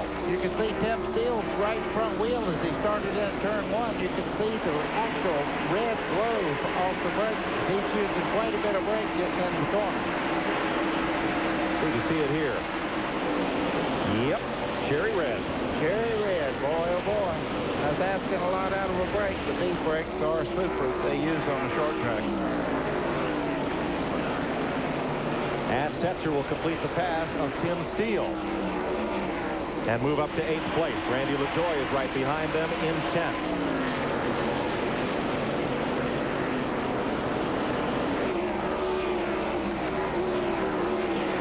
There's LaJoie. Elton Sawyer's the next car back in 11th, and then Jeff Crow in the 56th. You know, we were talking about Fedowa. It moved in the 2nd place, but we had a report from the pits not long ago that Fedowa had some damage to the front of his car, and we did not see when he got into it. I'm not sure whether he got damage under the yellow flag, or maybe as it come out, he got into the back of somebody. Well, there were 7 yellows and 7 restarts. Take your pick. There was a lot of contact in every one of them. No, Mike, they said they hadn't seen it until that last pit stop. Okay. Now there's Reeves, the Big A Auto Parts, number 96. Todd Bodine, the number 36 Pontiac. In 13th place is Bodine. 32 points out of the lead. He had it until last week. Randy LaJoie took it over. Buckshot Jones in the 00. And Rick Wilson having a good run in the 75. And Chad Chaffin in the 87. The Joe Nemechek car. I haven't talked much about Chad, but he's been giving a real good account of himself tonight. He really has, Mike, and he's sitting there in 13th spot right now, and the car looks in very good shape. We have trouble on the speedway. Turn 4, I believe that's Jimmy Foster. The Outdoor Life Speed Vision. Number 11 Ford that's gone around. Tries to get himself turned around and to his pit. And does so. 8th caution of the evening. 194 laps.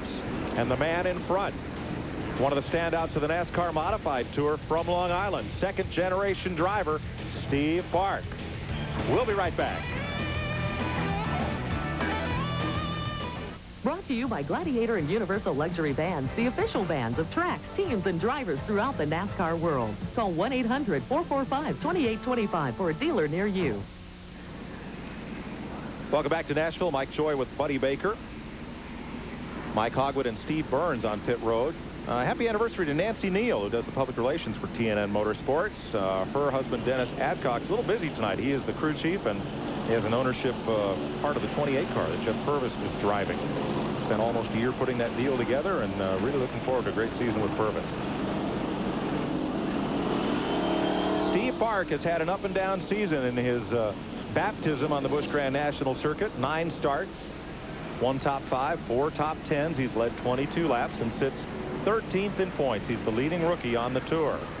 And it seems that every other race he's had a good finish. Every other race has been a tough day for Steve Park. Well, Mike, just like at Texas, he had a car that everybody thought might win the race. He got into a skirmish on the front straightaway there, was pushed up by a lap car, got out of control, hit the outside wall. He's run well enough to win several times this year already. And here's a look at Tim Fedewa. There is the nose damage to Fedewa's car. And let's go to the pits for more. And you guys had wondered or speculated about why they hadn't seen the damage. The reason is he got that front end damage when he left the pits. He hit the 29 car of Elliott Sadler. And also a quick update, Fran Cipriano, the tire carrier for Jeff Green, is being taken to Vanderbilt Hospital so that his right foot can be examined. Thanks, Steve. Time now for our AutoZone Tech Fact, brought to you by the more than 1,525 AutoZone stores across America. AutoZone, best parts in auto parts. Here's Buddy Baker. You know, when you're driving down the road and you look in the mirror and you can't see what's around you, it's very disturbing. Well, race car drivers are no different.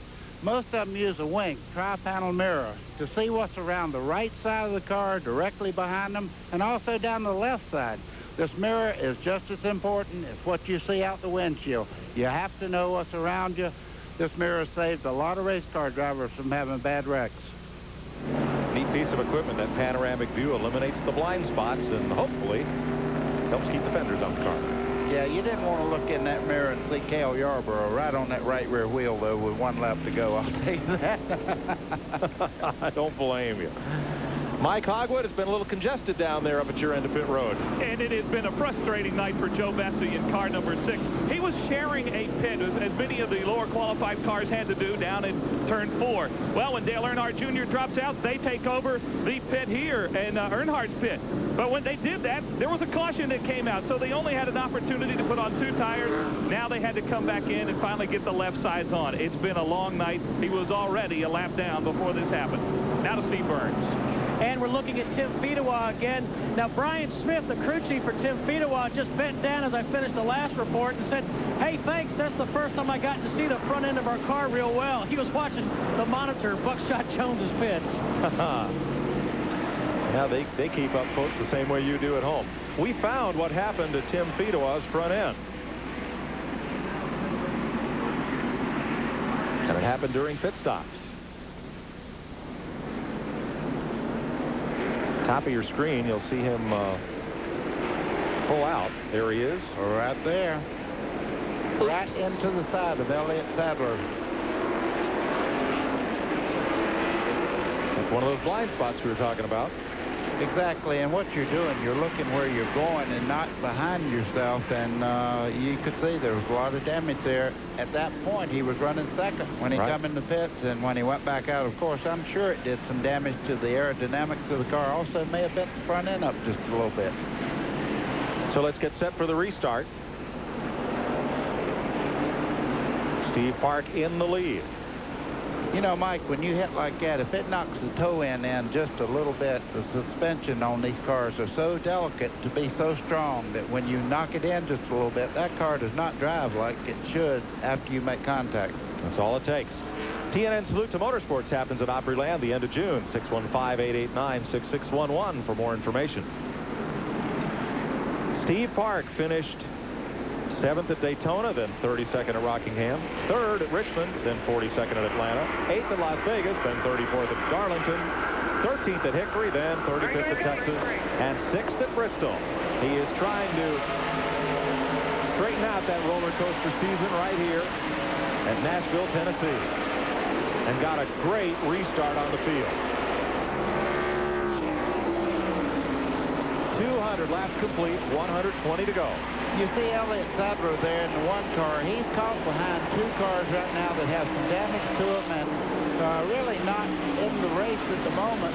And you can see right now Elliott Sadler is trying to get back up there. He's getting a lot of pressure from Jeff Green just behind him there. Jeff Green in 3rd spot. Sadler in 2nd. And look at this traffic. Randy LaJoie with a big pack of cars. Lead lap cars on the inside, remember, on restart. And they'll stay there till they clear some of that lap traffic. So the field continues to run out with Park up front. Sadler in 2nd. Jeff Green in 3rd. And there's Sadler on the outside facing the challenge from Green. And it looks like Jeff Green is going to get 2nd place. Look at the lead Steve Park built on that restart. Wow. Wow, I tell you, and that's good because now he can really maintain a good groove. He's not worried about somebody running up beside him, getting in the corner. He's racing the racetrack right now, not other competition. 2nd place battle decided in favor of Jeff Green. And now LePage is there as well. And Tim Fedowa and the 43 of Dennis Dexter. See Tim Fedowa coming back strong there. They probably worked on this car just a little bit and decided it's in pretty good shape, but he's back under full song there and looks like he's really going back to the front again. Now that puts both of the David Rittling cars in the top 6 spots. LePage 4th and Setzer 6th. Dennis Setzer in the Lance Snacks car started 20th, and he's up to 6th. More for Mike Ogwood.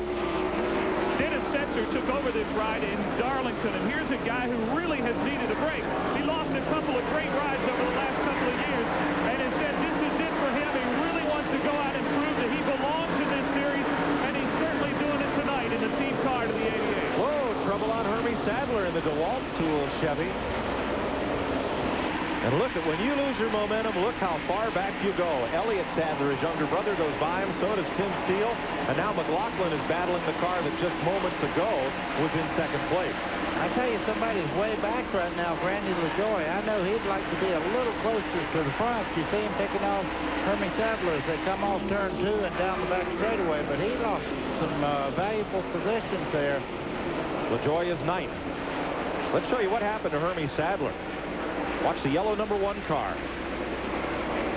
Ooh, just slid it up the racetrack. Wow, he just went in there extra hard, and the back end started around. You see, he got out of the throttle to let the car right itself, and boy, you talk about going back. He made a strong move backwards. Cost him 5 positions. Trouble behind you, turn 4. Bunch of cars all wadded up, cautious out. Whoa, me. Buckshot Jones, I guess, was the first of them. And there is Jeff Crow in 56, who was on the lead lap. Tracy Leslie gets away. Shane Hall pulls away. Larry Pearson. And Jeff Fuller. Everybody drives away but Pearson. Make that the 9th caution of the day on lap 211. Let's show you what happened here.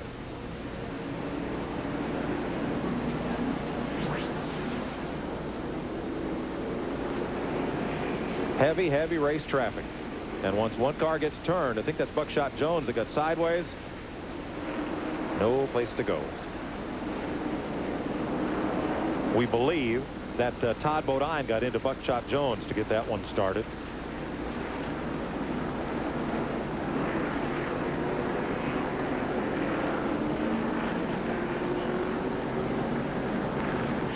They'll clean this one up and we'll come back. Larry Pearson trying to get a push start, get going once again here in Nashville. 212 laps complete. We'll be right back.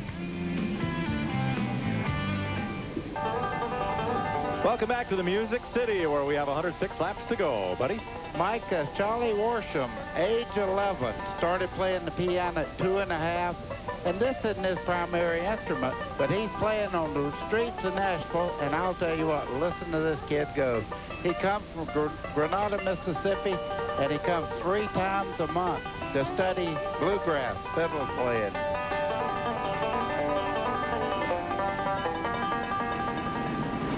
This kid, the Jeff Gordon of pick and banjo, or what?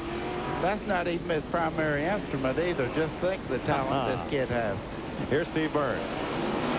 We're down at Buckshot Jones pits. He's got damage to all 4 corners of his car. Ricky Pearson's just jumped back over the wall. They're trying to keep him on the lead lap. They're going to bring him back in for the 3rd time. As I said, he's got damage to all 4 corners of that race car. That tube of toothpaste has been squeezed from the middle and both ends. Well, that's one way of looking at it. I think I'd rather be on the inside looking out. You don't see all that damage from the inside, right? I think he's got enough rear spoiler now. Yeah, he's got plenty. 216 laps complete. And we're now posting 16 cars on the lead lap. And Ricky Pearson and his team apply a little duct tape.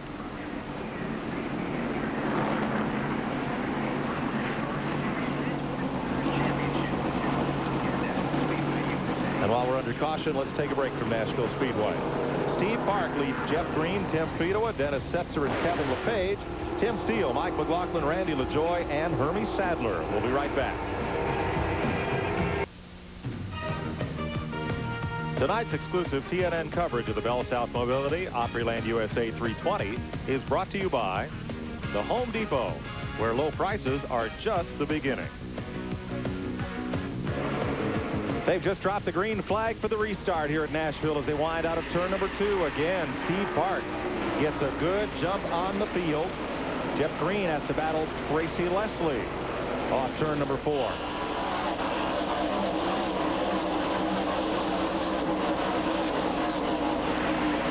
Buddy, with the quicker of those lap cars up front on the restarts, that's making it easy for Steve Park. Well, Steve's got a great jump, and Jeff had to fight with Tracy Leslie. He fell back. He's not able to get by Tracy right at the moment, and that's allowing Tim Fedowa and a lot of the cars that are right behind him there to close in on him. Tracy Leslie is 1 lap down, as is Matt Kenseth, Stevie Reeves, Jeff Crow, and Joe Bessie. So there's a lap car between the 2 leaders. Well, you can see right there Jeff Green in the 8 car is still working on Tracy Leslie, but Tim Fedowa now has decided this car is maybe capable of winning. He's really putting a lot of heat on Jeff Green as they go down into turn 3. Now Randy LaJoy is mired back in 8th place. Steve Burns, what happened to LaJoy? Well, I talked to Steve Burns. I asked him if they're having a handling problem, and he said, no, we had a problem handling the pit stop. We had a lousy pit stop, and Elliott Sadler's rear end is just going up in smoke. Sadler comes to pit road. No caution. A lot of smoke. Come in there. Go around. Go around. Go to the end of the wall and come behind the wall. Go to the end of the wall, come behind the wall. Now they're going to try to fix it because Sadler is 10th in Busch Series points. See if they can get him back in this race. There's LaJoy and Mike McLaughlin. And Glenn Allen. Allen is 2 laps off the pace. In the 99, the Luxair car of Bill Papke. And there is Stephen Park. Mike, Tim Fedowa got into 2nd place. He hit Tracy Leslie very hard just a second ago. You can see the nose has a little more damage than they had just a second ago. He got by Jeff Green, but he is really having a hard time trying to get by Tracy Leslie in the 63 car there. NASCAR timing and scoring from MCI. Top of your screen. Now Leslie is a lap car, but he's not a slow car. You can see he's been pretty much able to hold off Tim Fedowa, but Fedowa sees the leader, Steve Park, running away. And coming into that pack is the 43 of Dennis Setzer. Mike Hogwood is with his car owner. It's It's his name. David Ridling is here, and you own 2 cars in the top 5. Kevin LePage, Dennis Setzer. This is some night for you. Yeah, how about that? Isn't that great? I tell you, these Chevrolets are running great. We're taking the desk with the Land Snack, Bull in hand, and the rider-driver recruiting Chevrolet tonight. What is the secret to your 2 cars right now? Tonight, I think it's just luck. I think we're just surviving. We got real good cars on those tires, and we're going to try to go the distance with both cars right now. And Mike and Buddy, you may notice that David was in a Lance uniform of the 43. He's the gas pep can man on the Dennis Setzer team tonight, but he's pulling for both teams. Busy guy. He's involved in the operation of that team top to bottom. Of course, those TNL engines may have something to do with how they're running tonight. Well, I'd say those cars are rocket ships down the straightaway, Mike. So now Tim Fedewa moves past Jeff McClure, whose car was wounded in the first caution flag, and now he can set sail on Steve Park. Here is the 43 of Setzer, squeezing down the pack straightaway into the corner, 3 abreast. Underneath Jeff Green. How about Setzer tonight? Well, Setzer is probably one of the best short track drivers. As a matter of fact, he was voted the best short track driver in America not long ago, I guess 3 years ago, and he knows what he's doing. Anybody who goes to his green win can come to Nashville and put up a good show here. It is Park, Fedewa, and look at how Setzer used the 72 of Dillon as a pick. Oh, he's in trouble. And goes around. Can everybody miss him? No. I think that was Dillon got a piece of him.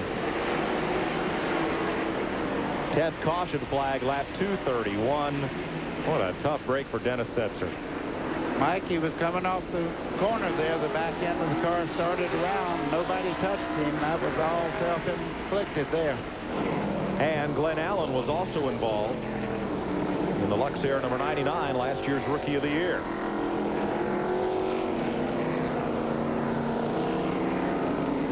And as they say in the Music City, the hits just keep on coming. Oh, my. Well, they do say that here. Let's show you what happened.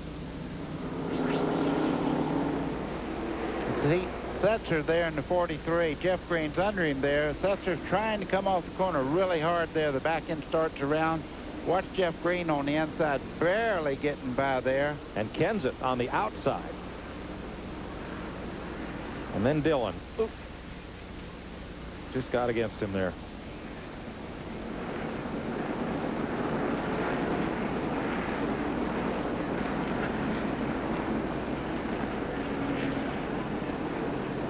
Boy, Matt Kenseth made a nice move to the outside. Kevin LePage also in the 88 there. Yep. Boy, look at him. Whoa! Good snow driver. Yes. All those years in Vermont. Where it snowed last night. They got about 4 inches up there. Can you believe it? Winter is not over.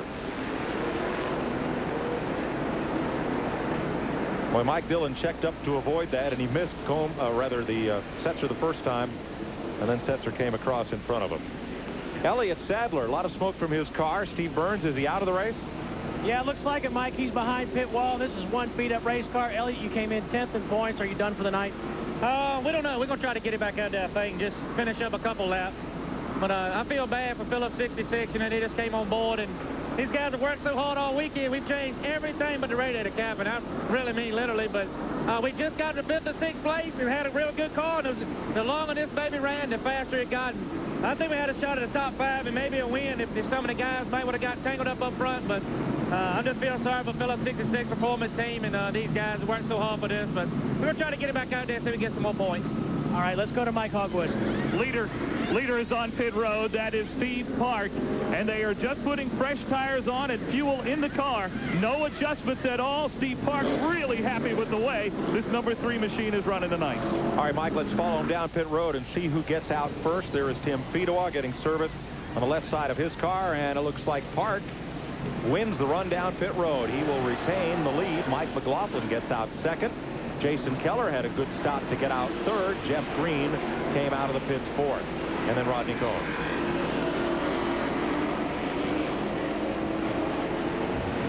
So they will have some pickup work to do out here in the corner. And we'll take this pause from Nashville Speedway USA. We'll be right back after this. Still under caution here in Nashville as you see the 48-foot tractor trailers that haul these Busch Grand National cars into Nashville Speedway and across the circuit. Ryder Driver Recruiting, an associate sponsor on the Ridling Motorsports cars of Kevin LePage and Dennis Setzer, had a contest here at the Speedway Thursday for the drivers who wheel those big rigs to the races. Various safety and maneuvering activities were conducted, a pre-trip safety inspection, and then a timed course where you had to miss all those barrels. First prize was a $1,000 U.S. savings bond, and Dennis McCarson, who is the transport driver and the gas man for Buckshot Jones, took home the $1,000 prize. Second was a $500 bond. Awards will be distributed at Race Fever 97 in downtown Nashville later that night. So congratulations to all the transport drivers who participated. And there's a look at Buckshot Jones, who currently rides in 14th spot. 17 cars, make that 19 cars now. They're posting on the lead lap.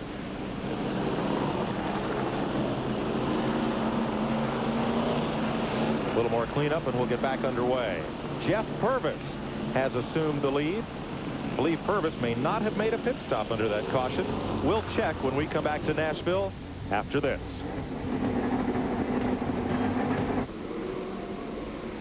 A lot of positions at Nashville are won and lost in the pits. Steve Burns. As we've been talking to guys up and down pit road, Tim Fedewa came in and Brian Smith said they took their time because they wanted to make sure there was no sheet metal rubbing on the tire. Also, Jeff Green is in big trouble, it sounds like. He's been complaining that the rear end has locked up for the past 100 laps. And crew chief Wes Ward said it is not working well at all. He also got blocked in the pits by Phil Parsons. Let's go to Mike Hogwood. Jeff Purvis is now listed as the leader. They stopped on lap 218, some 20 laps before the caution. So he is the leader, but on 20 lap over tire. Thank you, Mike. Purvis did not stop under that caution flag. Tim Fedewa ended up 8th after pit stops. Purvis is the leader. The Clarksville, Tennessee driver, such a standout on the dirt track. Had a couple of brief forays at Winston Cup, won a bunch of ARCA races. Had a strong run for James Finch and now drives for this brand new team. He's in front. Well, he won the Busch Grand National race in Richmond last year, driving the Finch car, so he knows how to get around these racetracks, and he's running quite well down the back straightaway now. But he's got a lot of cars on the tail end of the lead lap right in front of him. The white 28 is Purvis. The curb record Georgia Busch Opryland car. And right behind him is number 3 Steve Park. There's Park in the AC Delco machine. And Mike McLaughlin has a great pit stop. Second out of the pits, third in this race. The pole sitter in the Royal Oak 34. And here all these cars, buddy, trying to stay on the lead lap, and the leader trying to bust through. Well, that's exactly right. Right now, you have to have some patience. Steve Park has a very, very fast car. You can see right there as they go in the corner, these guys all the way back are fighting for position. Steve Park is using a lot of savvy right there, but he knows he has a lot of company he has to stay ahead of. Jimmy Foster in the 11 is 2 laps down. Right behind him, Larry Pearson, who did get push started and running again. He's also 2 laps down. Purvis and Park clear them and now go after Stevie Reeves. Reeves is 1 lap down in the number 96. There's McLaughlin working traffic on the bottom. And Randy LaJoie in 74. Joe Bessie in the 6th, not on the lead lap. And the leader clears Reeves. Now Park has a look underneath. Gets the nose down there. Now let's go back and pick up Randy LaJoie and get Trickle a couple laps down. And just in front of LaJoie's Fina number 74 is Jeff Green. And that Gary Bechtel Diamond Ridge Racing number 8.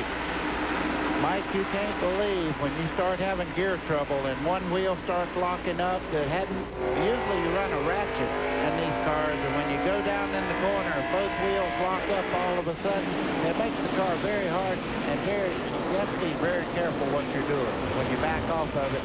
And like if the right rear all of a sudden locked up on you, it will create quite a problem for you.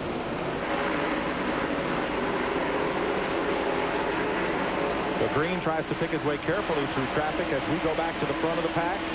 And Steve Park goes after Jeff Purvis. Steve Park has a rocket ship here tonight. I think right now what he's trying to do is decide which side he wants to try to pass his 28 on. Yep. Purvis is doing an excellent job, but you can see Steve Park is much quicker down the straightaway. Purvis, the only 3-time winner of the fall race that we show you here on TNN, the All-American 400. Spin in turn 2, McLaughlin. Will he get collected? No, he got away, but the cars behind him piled up. 11th caution flag at lap 2:49. And there is Jason Keller and Chad Chaffin, who were both lead lap cars, who crashed trying to miss a spinning Mike McLaughlin. Boy, tough break for Keller, who had been on the lead lap all day, and Chad Chaffin, his car had been virtually unmarked to this point. Let's see what happened here, buddy.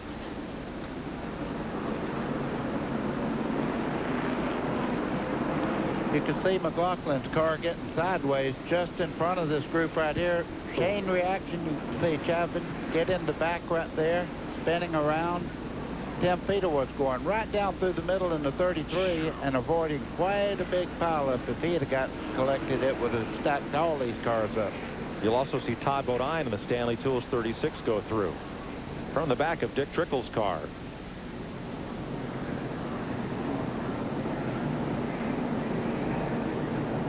You see how much slower McLaughlin was going as he tried to get back up to speed, and everybody tried to get past him.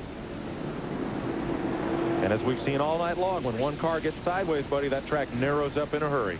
Boy, it does that. And Chad Chaffin had done such a nice job all night long, but sometimes on a short track, you can do everything right and still get in a wreck.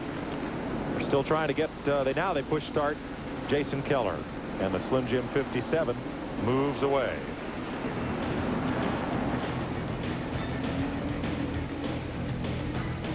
'29-year-old Steve Park leads this thing. We'll be right back. Welcome back to Nashville. Mike Joy with Buddy Baker, Mike Hogwood, and Steve Burns on pit road. I'm real proud of my buddy here, not just because I get to sit next to him and talk to you folks here on TNN, but Thursday night he gets inducted in the International Motorsports Hall of Fame down in Birmingham. And that's a proud moment, I think, for anybody that's had a chance to watch you run and light up those big super speedways over so many years. You know, you really have to. I'm so happy about it that I lose words sometimes, but I tell you, the people I'm going in with have a lot to do with it, meaning so much more. Richard Petty, Rick Mears, Big Daddy Don Gartlett, and also Earnhardt. I mean, this is just a great night for us, and I'm really looking forward to it. Well, Larry Woody put a piece of the Tennessean today, and it said, "It's an honor deserved and a definite people's choice. With a heart as big as his stature," Woody wrote, "Baker is everybody's buddy." And I'll echo that, and wish we could be with you Thursday night. That should be a lot of fun. Congratulations. Come on down. Okay.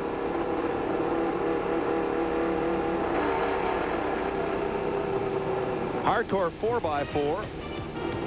A unique driving experience, an amazing sense of realism, a must for racing game fans. Fenders crunch, wheels bust, doors fly off. Kind of sounds like this race.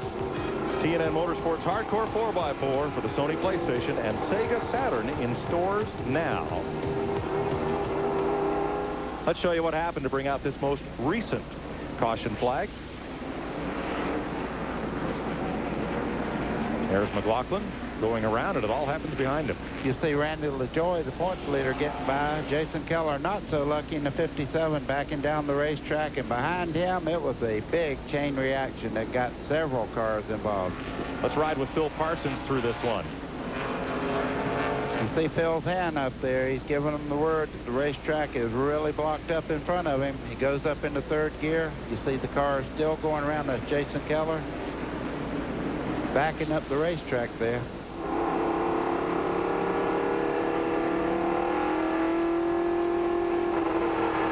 And let's check on the car number 87 that was involved in that one, Chad Chaffin. Here's Mike.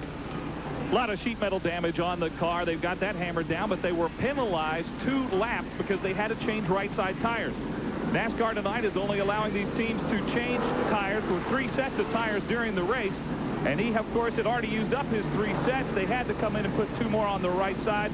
And for that, they were penalized 2 laps. Tough break for Chaffin, but up to that point, he'd done a great job for Joe Nemechek and team. Last week at Bristol, only 5 drivers led in the 250 there. Jeff Burton, who won it, McLaughlin, LaJoy, Pearson, and Sadler. We've had 6 different leaders tonight. Steve Park, Jeff Green, Phil Parsons, Jeff Purvis, Tim Fedewa, and Kevin LePage. Steve? You know, we talked to Steve Bird a little while ago. Randy LaJoy had dropped back to his far back as 8th or 9th because of a bad pit stop, and they were fighting their way back, but they got caught behind Dick Trickle. Trickle is 2 laps down. Steve Bird ran down to the 64 pits and told Dennis Shoemaker, hey, well, what I'll say is he said, please get out of the way for us. Thank you for paraphrasing that.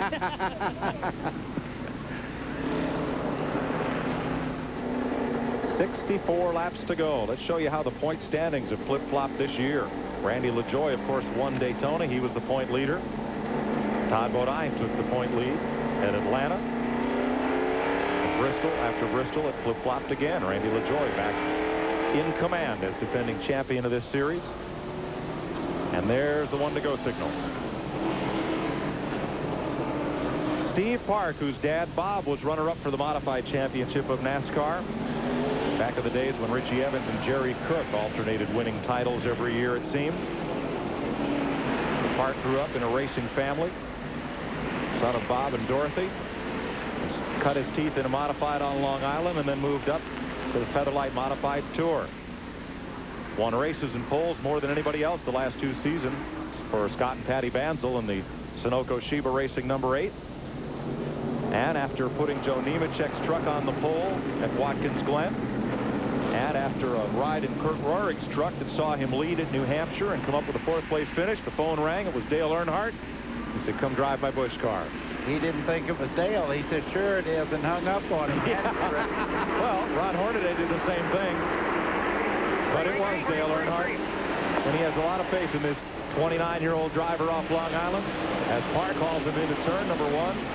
And this time Jeff Purvis clears the lap cars, and so does Jeff Green.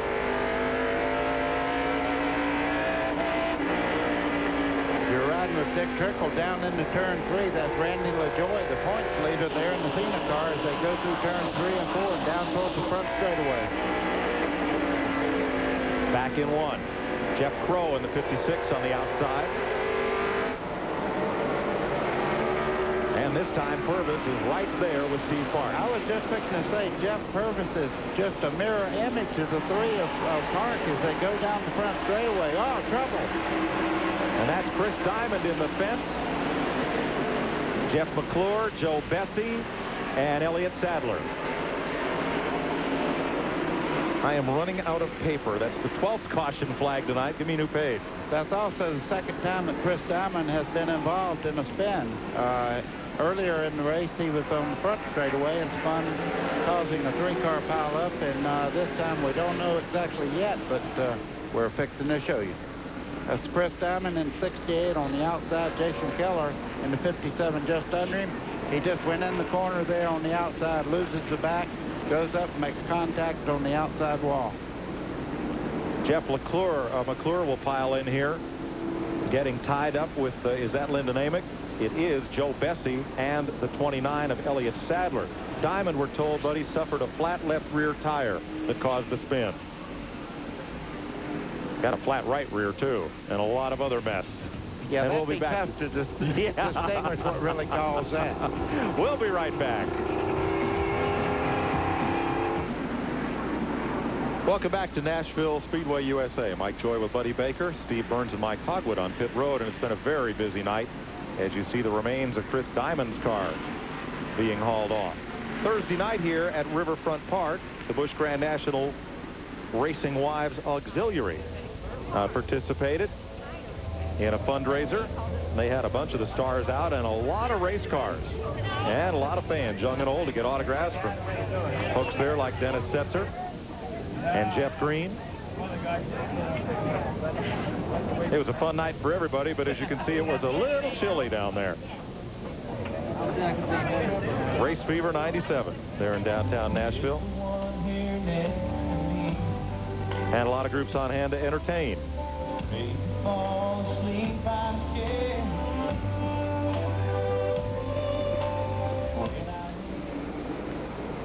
So race week is a big thing here in Nashville, not just here at the Speedway, but all across town. Let's show you what happened again here with Chris Diamond. Okay, Chris Diamond's on the outside there. Mike. Yeah, I think he did have a flat tire going in the corner. That's a wonderful part of a replay. From the way it looked like he may have gotten the marbles going in the corner there. That might have cut the left rear, but he had a left rear that set that car up into the outside wall. So that was our 12th caution flag of the night. Let's go to the pits of the second place car. Mike? And we're down here with the crew chief, Dennis Adcock. Great pit strategy, but can it pay off here down the stretch? The car is a little loose. I don't know how many people we can hold off. And our best chance to get track position was to snooker them on a pit stop, and it worked in our favor. And these caution laps, I wish we'd keep running them. This may be a new team, but this is one veteran crew chief here who made a great call. That has paid off for Jeff Purvis. Might be a problem with Jeff Green's car. He's led the most laps tonight. And Steve, what's the problem? Well, Mike, we had talked a while ago about how the rear end was locked up. I just talked to crew chief Wes Ward, and he said it's the strangest thing. Some laps it locks up, other laps it just rolls through the corners freely. So they still have a shot. They're in third place. They still have a shot to win the thing.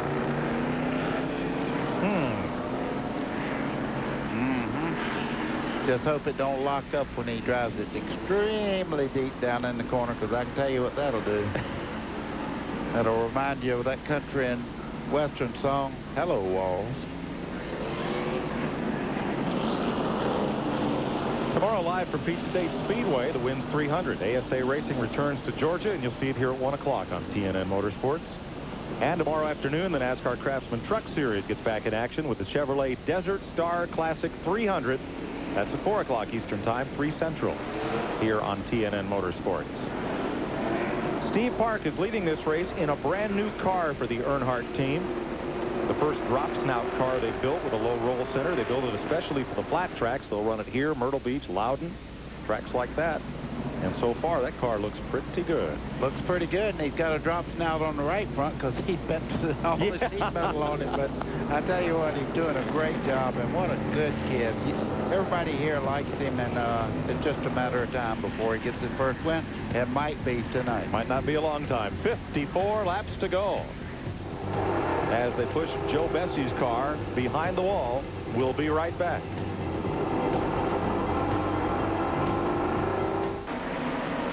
We've just restarted, completing the first lap under green after the 12th caution flag tonight. And again, Steve Park got a great restart on the 28th of Jeff Purvis. Yeah, again, Jeff Green is hung up with cars that are a lap down right now, and he's fighting to get by. He's really got some bad track position there. You can see Randy LaJoie moving right up on the inside of him as they head off turn 4. 49 laps to go.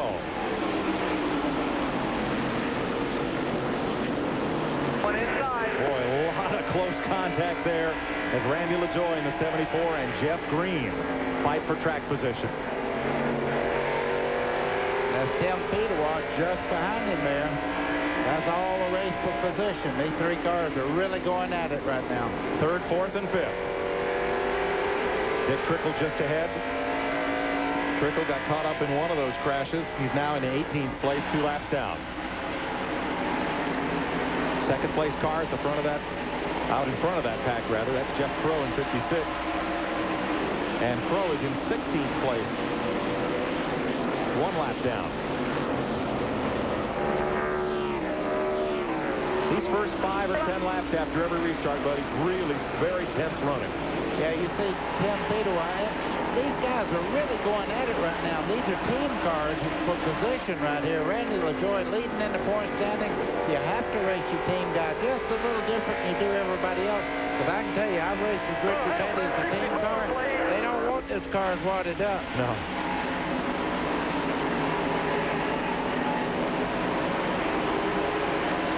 This group is third place on back. Green in the number 8 car is third. Then Peterwatt and LaJoie. The first 2 cars have taken off. Park and Purvis. Ooh, little close encounter there. Well, Trickle, you can see, has a lot of body damage on the car that was gotten from a wreck early in the race right now, and they really need to let these guys go at it because they're running out of laps. They need to get on with it right now. Also moving up is Todd Bodine. Bodine is in 6th place in the 36. There's that yellow machine right behind Trickles, red number 64. That's Bodine, 2nd in the points. Looking for his first win of the season.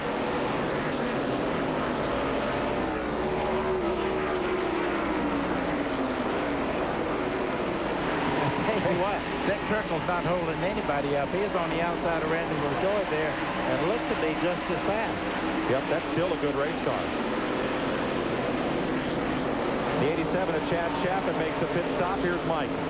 Well, what happened very simply was his seatbelt came loose. And boy, when those straps come loose, you don't stay out on the track. He came immediately to pit road to get it fixed. So Chaffin back out there. Now he's about 3 laps down. Also, Elton Sawyer was held a lap by the NASCAR officials after an earlier restart. So he's dropped from the lead lap. Right now, there are 14, make that 15 cars posted on the lead lap. Tracy Leslie, Matt Kenseth, and Buckshot Jones, the last of those. That Buckshot's car got pretty well tore up tonight, but crew chief Ricky Pearson said it's still running quite well. He's in 15th spot. And as you see scoring there, your lead lap cars across the top of your screen. 16th on back, 1 or more laps down. Trouble. Tracy Leslie goes around. Mark Green misses him, but that will bring out the caution for the 13th time tonight at lap 280. Just what Steve Park did not want to see. Tracy Leslie spinning. There is Steve Park, your leader.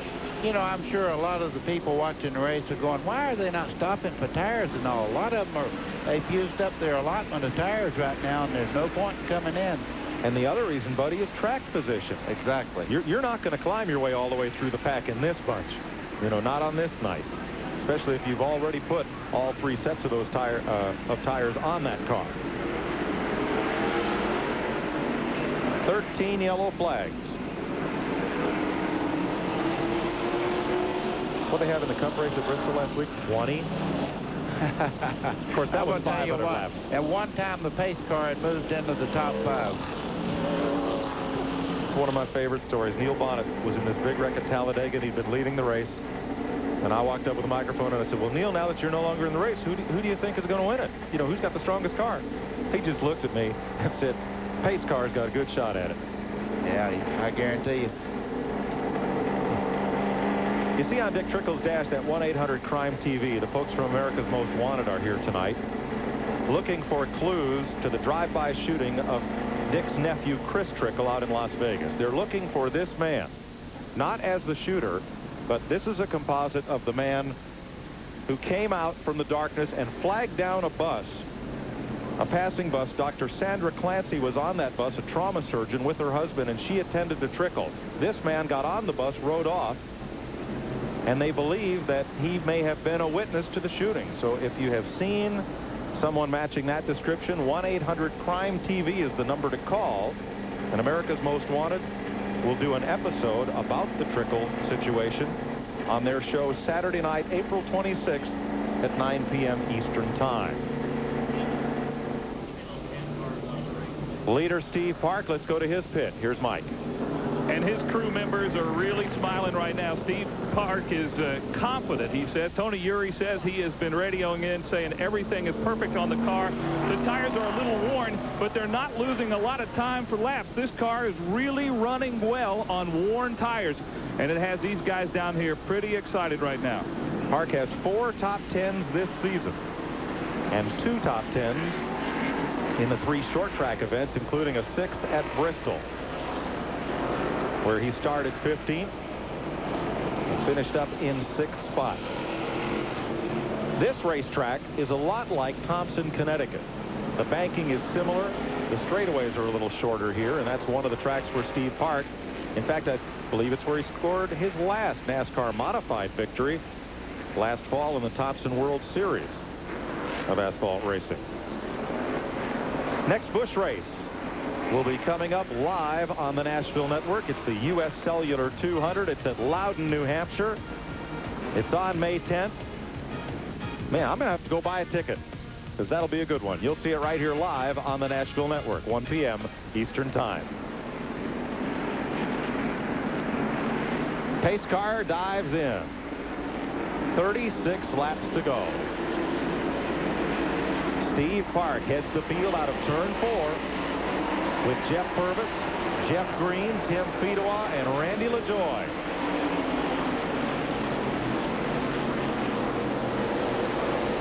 Boy, Jeff Purvis is hanging right in there in the number 28. This is the first time this race car has been on the racetrack and is running very, very well. Jeff Green cannot clear Trickle, and the third-place car loses a lot of ground to the leaders here.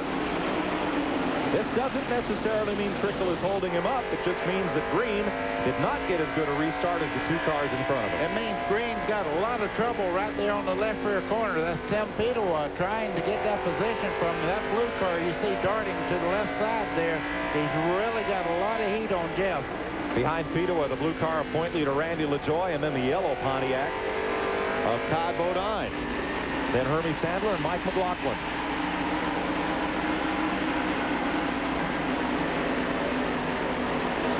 See Jeff Green right now in the bottom part of the racetrack. They're trying to hold him off. Steve Park right now is running a very, very conservative line around the racetrack. I think if he really wanted to go harder, he could, because he's running a little bit high in both corners, really taking care of those tires. I think he knows he's in the good part right now and just taking care of that race car and working every bit of the corner. You're in him. You're doing good. You're doing good, buddy. Battle for third. Green in the 8th, Fedewa in 33. Fedewa gets a great run up out of turn 2 right there, but not enough to get up under Green and take that inside groove away from him. Fedewa, 1 top 5 finish this season. 8th in the points, 4 top 10.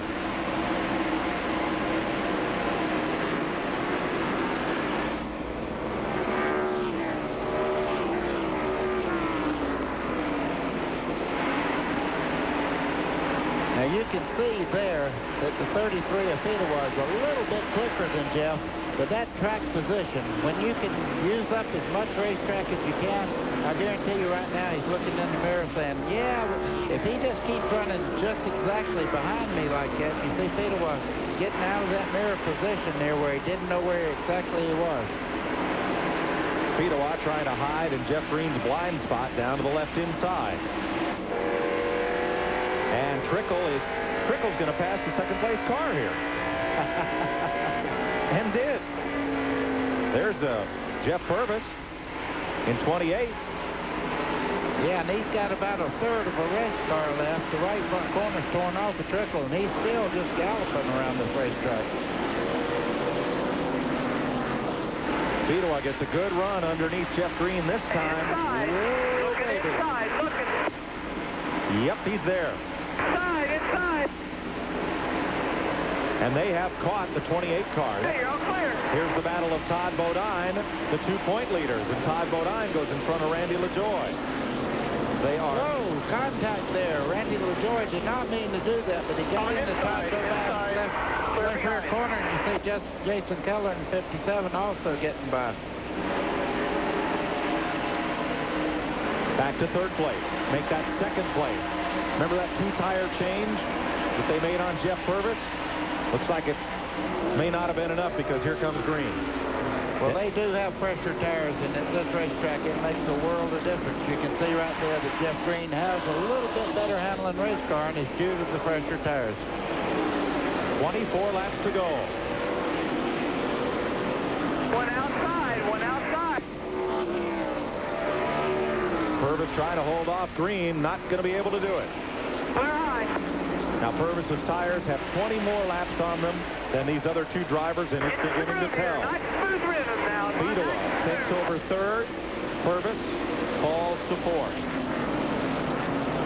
Steve Park from East Northport, New York on Long Island, giving those modified fans something to cheer about. We'll be right back. A few minutes ago, Dick Trickle passed the second place car of Jeff Purvis. He's now closed in on the leader, Steve Park. Trickle is 2 laps down. The car that Steve Park got out of at the end of last year, the Sheba Racing number 8, owned by Scott Banzel, won today in the modified tour race in Martinsville, Virginia. Mike Iwanitzko, the new driver, took it to victory lane ahead of Mike Stefanik and Rick Fuller. You can see the right front corner of Trickle. He's using the brakes as hard as he possibly can, getting in the corner right now. He's 2 laps down. I'm sure he'd like to move back up, at least close one of those laps down. But don't think that Steve Park is running his car as hard as it'll go right now. He's running the win right now, and he's taking care of everything. So Park wisely lets Trickle on by. It eliminates that cushion he had against the second-place car. But trouble. Big pile-up on the front straightaway. There's Tracy Leslie. It's the only car number we can see. Rodney Combs is in it. Tracy's got a pretty good fire in the middle part of that race car as he starts moving off there. You can see the rear end house is not completely out of line. That thing is running sideways down the front straightaway. And there's Rodney Combs, who was involved. Caution at lap 304 is the 14th one tonight. One other car there, white car, and it is Jeff Crow. Also involved was Tim Steele and perhaps Mark Green. Here's what Phil Parsons saw.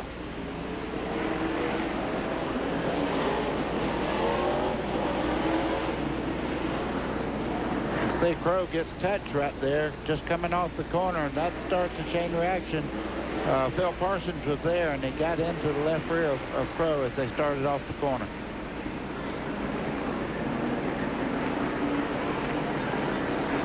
Tough night for the Crow brothers, Jeff and Mark, as Jeff Crow gets turned around toward the fence. And here comes all of the evasive action. Boy, I'm telling you, Tracy Leslie really got a lot of damage to the 63 car there. And the leaders had to run through all that debris along the front straightaway. We have 15 laps to go. There's Tim Steele was involved in it, as you see.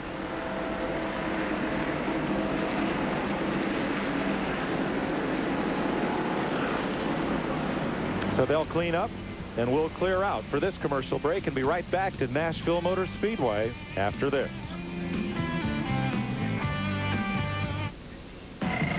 If you joined us late, let's catch you up to date. Caution number 10, lap 231. Rodney Combs goes around in turn number 4. The 11th caution of the day, lap 249. There's Jason Keller spinning after Mike McLaughlin spun at turn 2. And yellow number 12, lap 260, Chris Diamond cuts down a tire, spins around, takes out a couple of cars with him. 11 of them are out of the race, including Joe Bessie, Chris Diamond, Mike Dillon, Glenn Allen, Rick Wilson, Mark Crow, Mark Day, Dale Earnhardt Jr., Randy Porter, Nathan Bucky, and Johnny Rumley are out of the race. To tell you which cars are running and damaged would take way too much time. There's the aftermath of the last incident, and as you see, as Jeff Crow gets sideways, a lot of cars have no place to go.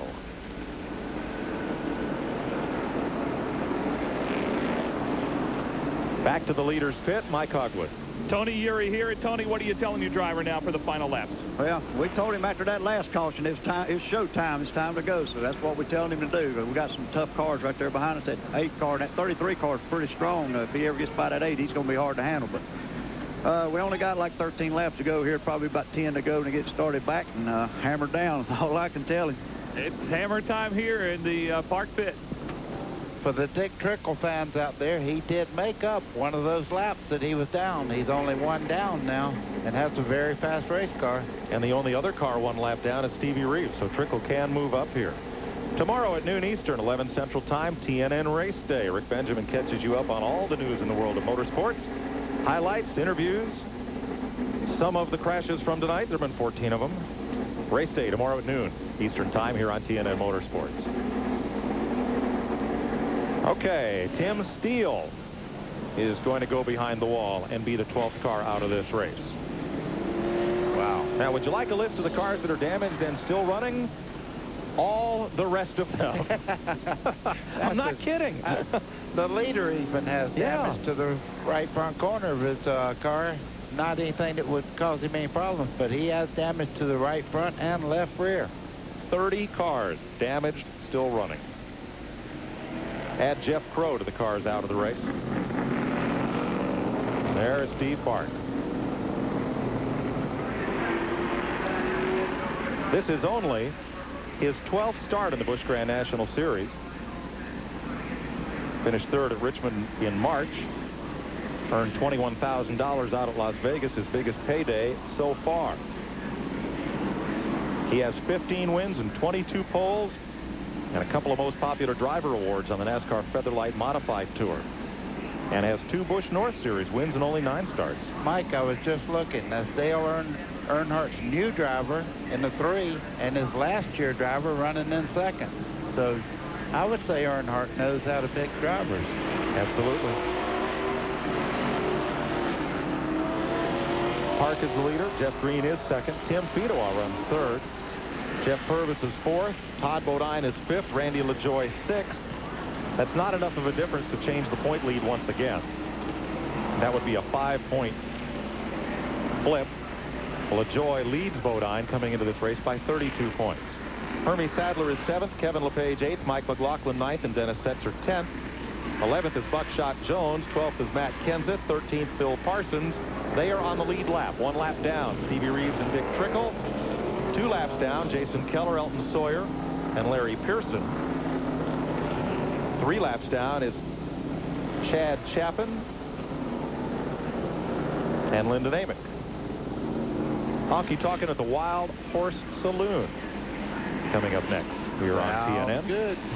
We'll be there, I imagine. We're under 10 laps to go, so the restart will be single file. That is good. That gives everybody that has a good car a shot at it. I think Steve Park has the fastest car, but who knows? Hey, you can go out there and get a little bit of build-up on the tires on the restart, maybe wash out a little bit. A lot of things can change. Well, Steve Park, you folks will find, if you've not seen him race over the last 7 or 8 years, as some of us have, he is fast, he is focused, he takes care of his equipment, and win, lose, or wreck, he climbs out of the car with a smile on his face and his temper intact. I mean, this young fella, he's not a star of the future. He's already there, but you're going to hear a lot about him. Just tell the truth. A class young man with a lot of talent, and he knows if he don't get it this week, next week will be his, and he's very confident in what he does. Lights still on the safety car. Tracy Leslie returns to the race. I don't know how. There's not much left of that car. They had to hook up a whole bunch of things to get him back in this race. Put out a fire. The bungee cord and duct tape 320 has been brought to you by.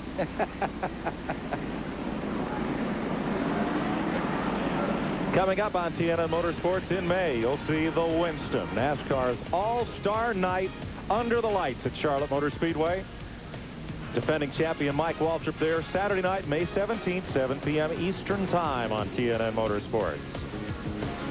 Man, Mike, I didn't say anything. Woo. The caution is still out because they're replacing some cars in the restart lineup with this single file restart with less than 10 laps to go. 13 cars are on the lead lap.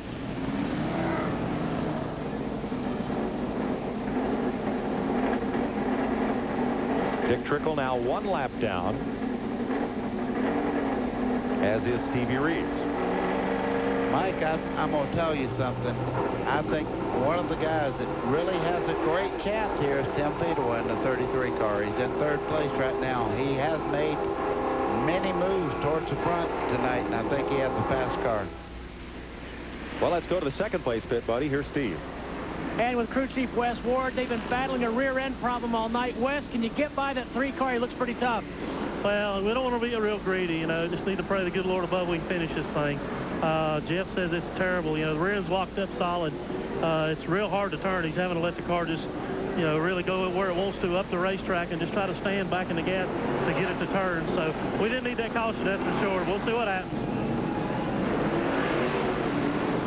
Getting set for the restart. Tracy Leslie has pulled off the track. NASCAR took a look at what was left of that car and black flagged him.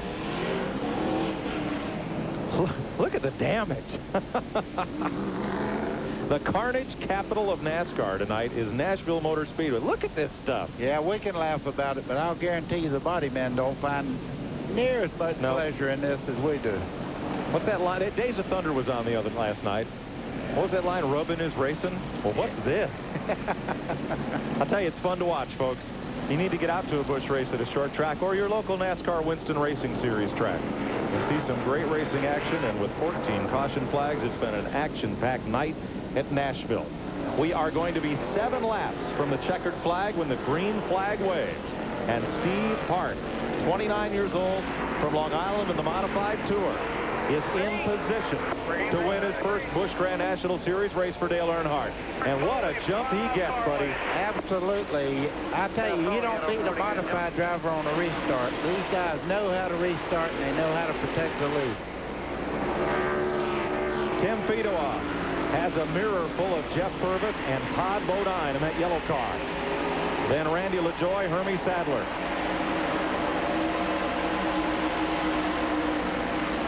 6 laps to go. Bodine trying the outside, and LaJoie in 74 looking underneath him. This could get big. See Jeff Purvis right there. He has tires that are worn down quite a bit more than the cars he's trying to race against, and he's having to run much higher through the corner. Dennis Setzer down to the inside on Kevin LePage, who had a great run here early after starting from the outside pole.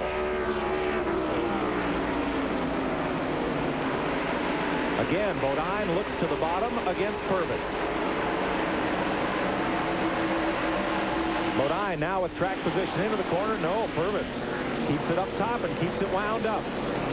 Bodine's car is really getting a good bite up out of the corner, but you can see Purvis pulling back about a car length down the straightaway. Now they go in the corner. You can see the pressure tires work just a little bit better. 3 laps to go. Little contact between Setzer and his teammate LePage. Stephen Park, whose dad raced modifieds at Daytona. Well, Steve Park has got everything going his way right at the moment. The race is for second now. Everybody in New England is known for a number of years what a great talent this kid is. He's from Long Island. Lived in Ellington, Connecticut when he ran the modified. Still has a condo up there. And now he lives in Mooresville, North Carolina as the white flag flutters over Stephen Park in the Dale and Teresa Earnhardt AC Delco number 3. Maybe a last lap fight for second as Tim Fedowa draws near to Jeff Green. Last chance for second place coming up here at turn 3. And off turn 4, Steve Park comes to the checkered flag and wins the BellSouth Mobility Opryland 320. Jeff Green holds on for second. Tim Fedowa is third. Jeff Purvis is fourth. And Todd Bodine completes the top 5. Boy, oh boy. This is really neat here.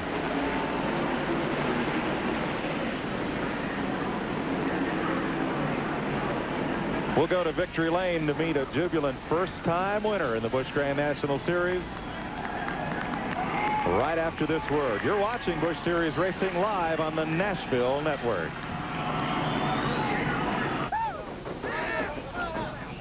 It's the biggest night of 29-year-old Steve Park's career as he drives to Victory Lane in the Music City. Wonder if he can play that guitar. Let's find out. Let's go to Victory Lane. Well, Steve Park, boy, what about a learning curve? You get out of one of those modifieds and win a race in your first season. Well, I tell you what, you know, I got to start off. I got to just say that this Chevrolet, this AC Delco Chevrolet Monte Carlo is just flying tonight. These guys done a great job. I know Dale and Teresa are watching. I just want to thank them for the opportunity. You know, I'm real proud to be the first guy to bring the AC Delco Chevrolet Monte Carlo for Teresa and Dale into Victory Lane. It's kind of emotional. My guys worked hard. Here's Tony Uri, my crew chief. He did a great job. And I tell you what, you know, the first win is always memorable, but, you know, it was a whopper of a finish. You know, I also like to thank Burger King. I'd like to thank Snap-on Tools, Miller Welders, and all our other associate sponsors. This whole Chevrolet, man, she was hooked up tonight. See, those cautions kept coming out at the end. Did you want to just get this thing over with and keep it green? Yeah, we did. You know, the laps seem to go faster when the green flag is out, and all the cautions were kind of killing us. The cars seemed to be real good on the long runs.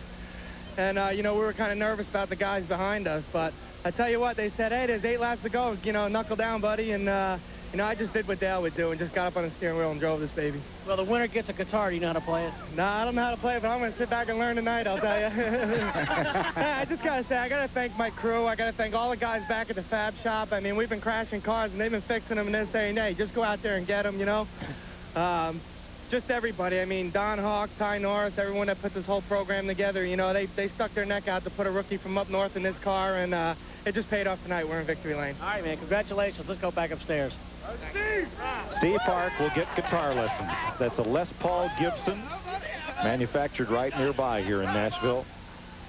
Don't you just love a first-time winner? Boy, oh boy, I tell you what, you don't have to say a word. Just look in his face. Steve Park defeats Jeff Green, Tim Fedewa, Jeff Purvis, and Todd Bodine. We'll be right back to Nashville. Tonight's exclusive TNN coverage of the BellSouth Mobility Opryland USA 320 has been brought to you by Haviland Formula 3 Motor Oil. Add more life to your car. And by Purolator. To protect your engine, remember, pure oil now, pure oil later, Purolator. Steve Park picks up his first Busch Grand National victory over Jeff Green, Tim Fedewa, Jeff Purvis, and Todd Bodine. Randy LaJoie, Hermie Sadler, Kevin LePage, Dennis Setzer, and Buckshot Jones, the top 10. Matt Kenseth and Phil Parsons were on the lead lap at the finish, as was Mike McLaughlin. One lap down, Stevie Reeves and Dick Trickle fought his way back to 15th. Here's a look down through the field with everybody from 25th on back finishing it up on the truck tonight. Buddy, it was a wild one. It was that. I'm going to tell you right now, just about everybody had some body damage, but what a great race and what a great win for Steve Park. What a tremendous job he did. And let's have a look at the Busch Grand National point standings. There's two other ex-modified guys at the top, Randy LaJoie and Todd Bodine finished one spot ahead of LaJoie and took 5 points out of Randy's lead. Phil Parsons in third, Jeff Green fourth. And Dick Trickle fought back tonight, finished 15th, and hangs on to the 5th spot in the points. 4 top 5s in the last 6 races for Trickle. Well, I can't wait for Loudon coming up in May when Steve Park goes home to his modified roots in that homecoming with a Busch Grand National win in his pocket. That should be a lot of fun here on TNN. Opry Backstage and Grand Ole Opry Live coming up tonight here on TNN. I'm going to tell you about Steve Park. You have not seen nothing yet. I think you're right. We've had a great time tonight in the Music City. Thank you for joining us for our live presentation of the BellSouth Mobility Opryland USA 320. For Steve Burns, Mike Hogwood, and Buddy Baker, I'm Mike Joy, congratulating second-generation driver Steve Park on his first ever Busch Grand National victory. Way to go, kid.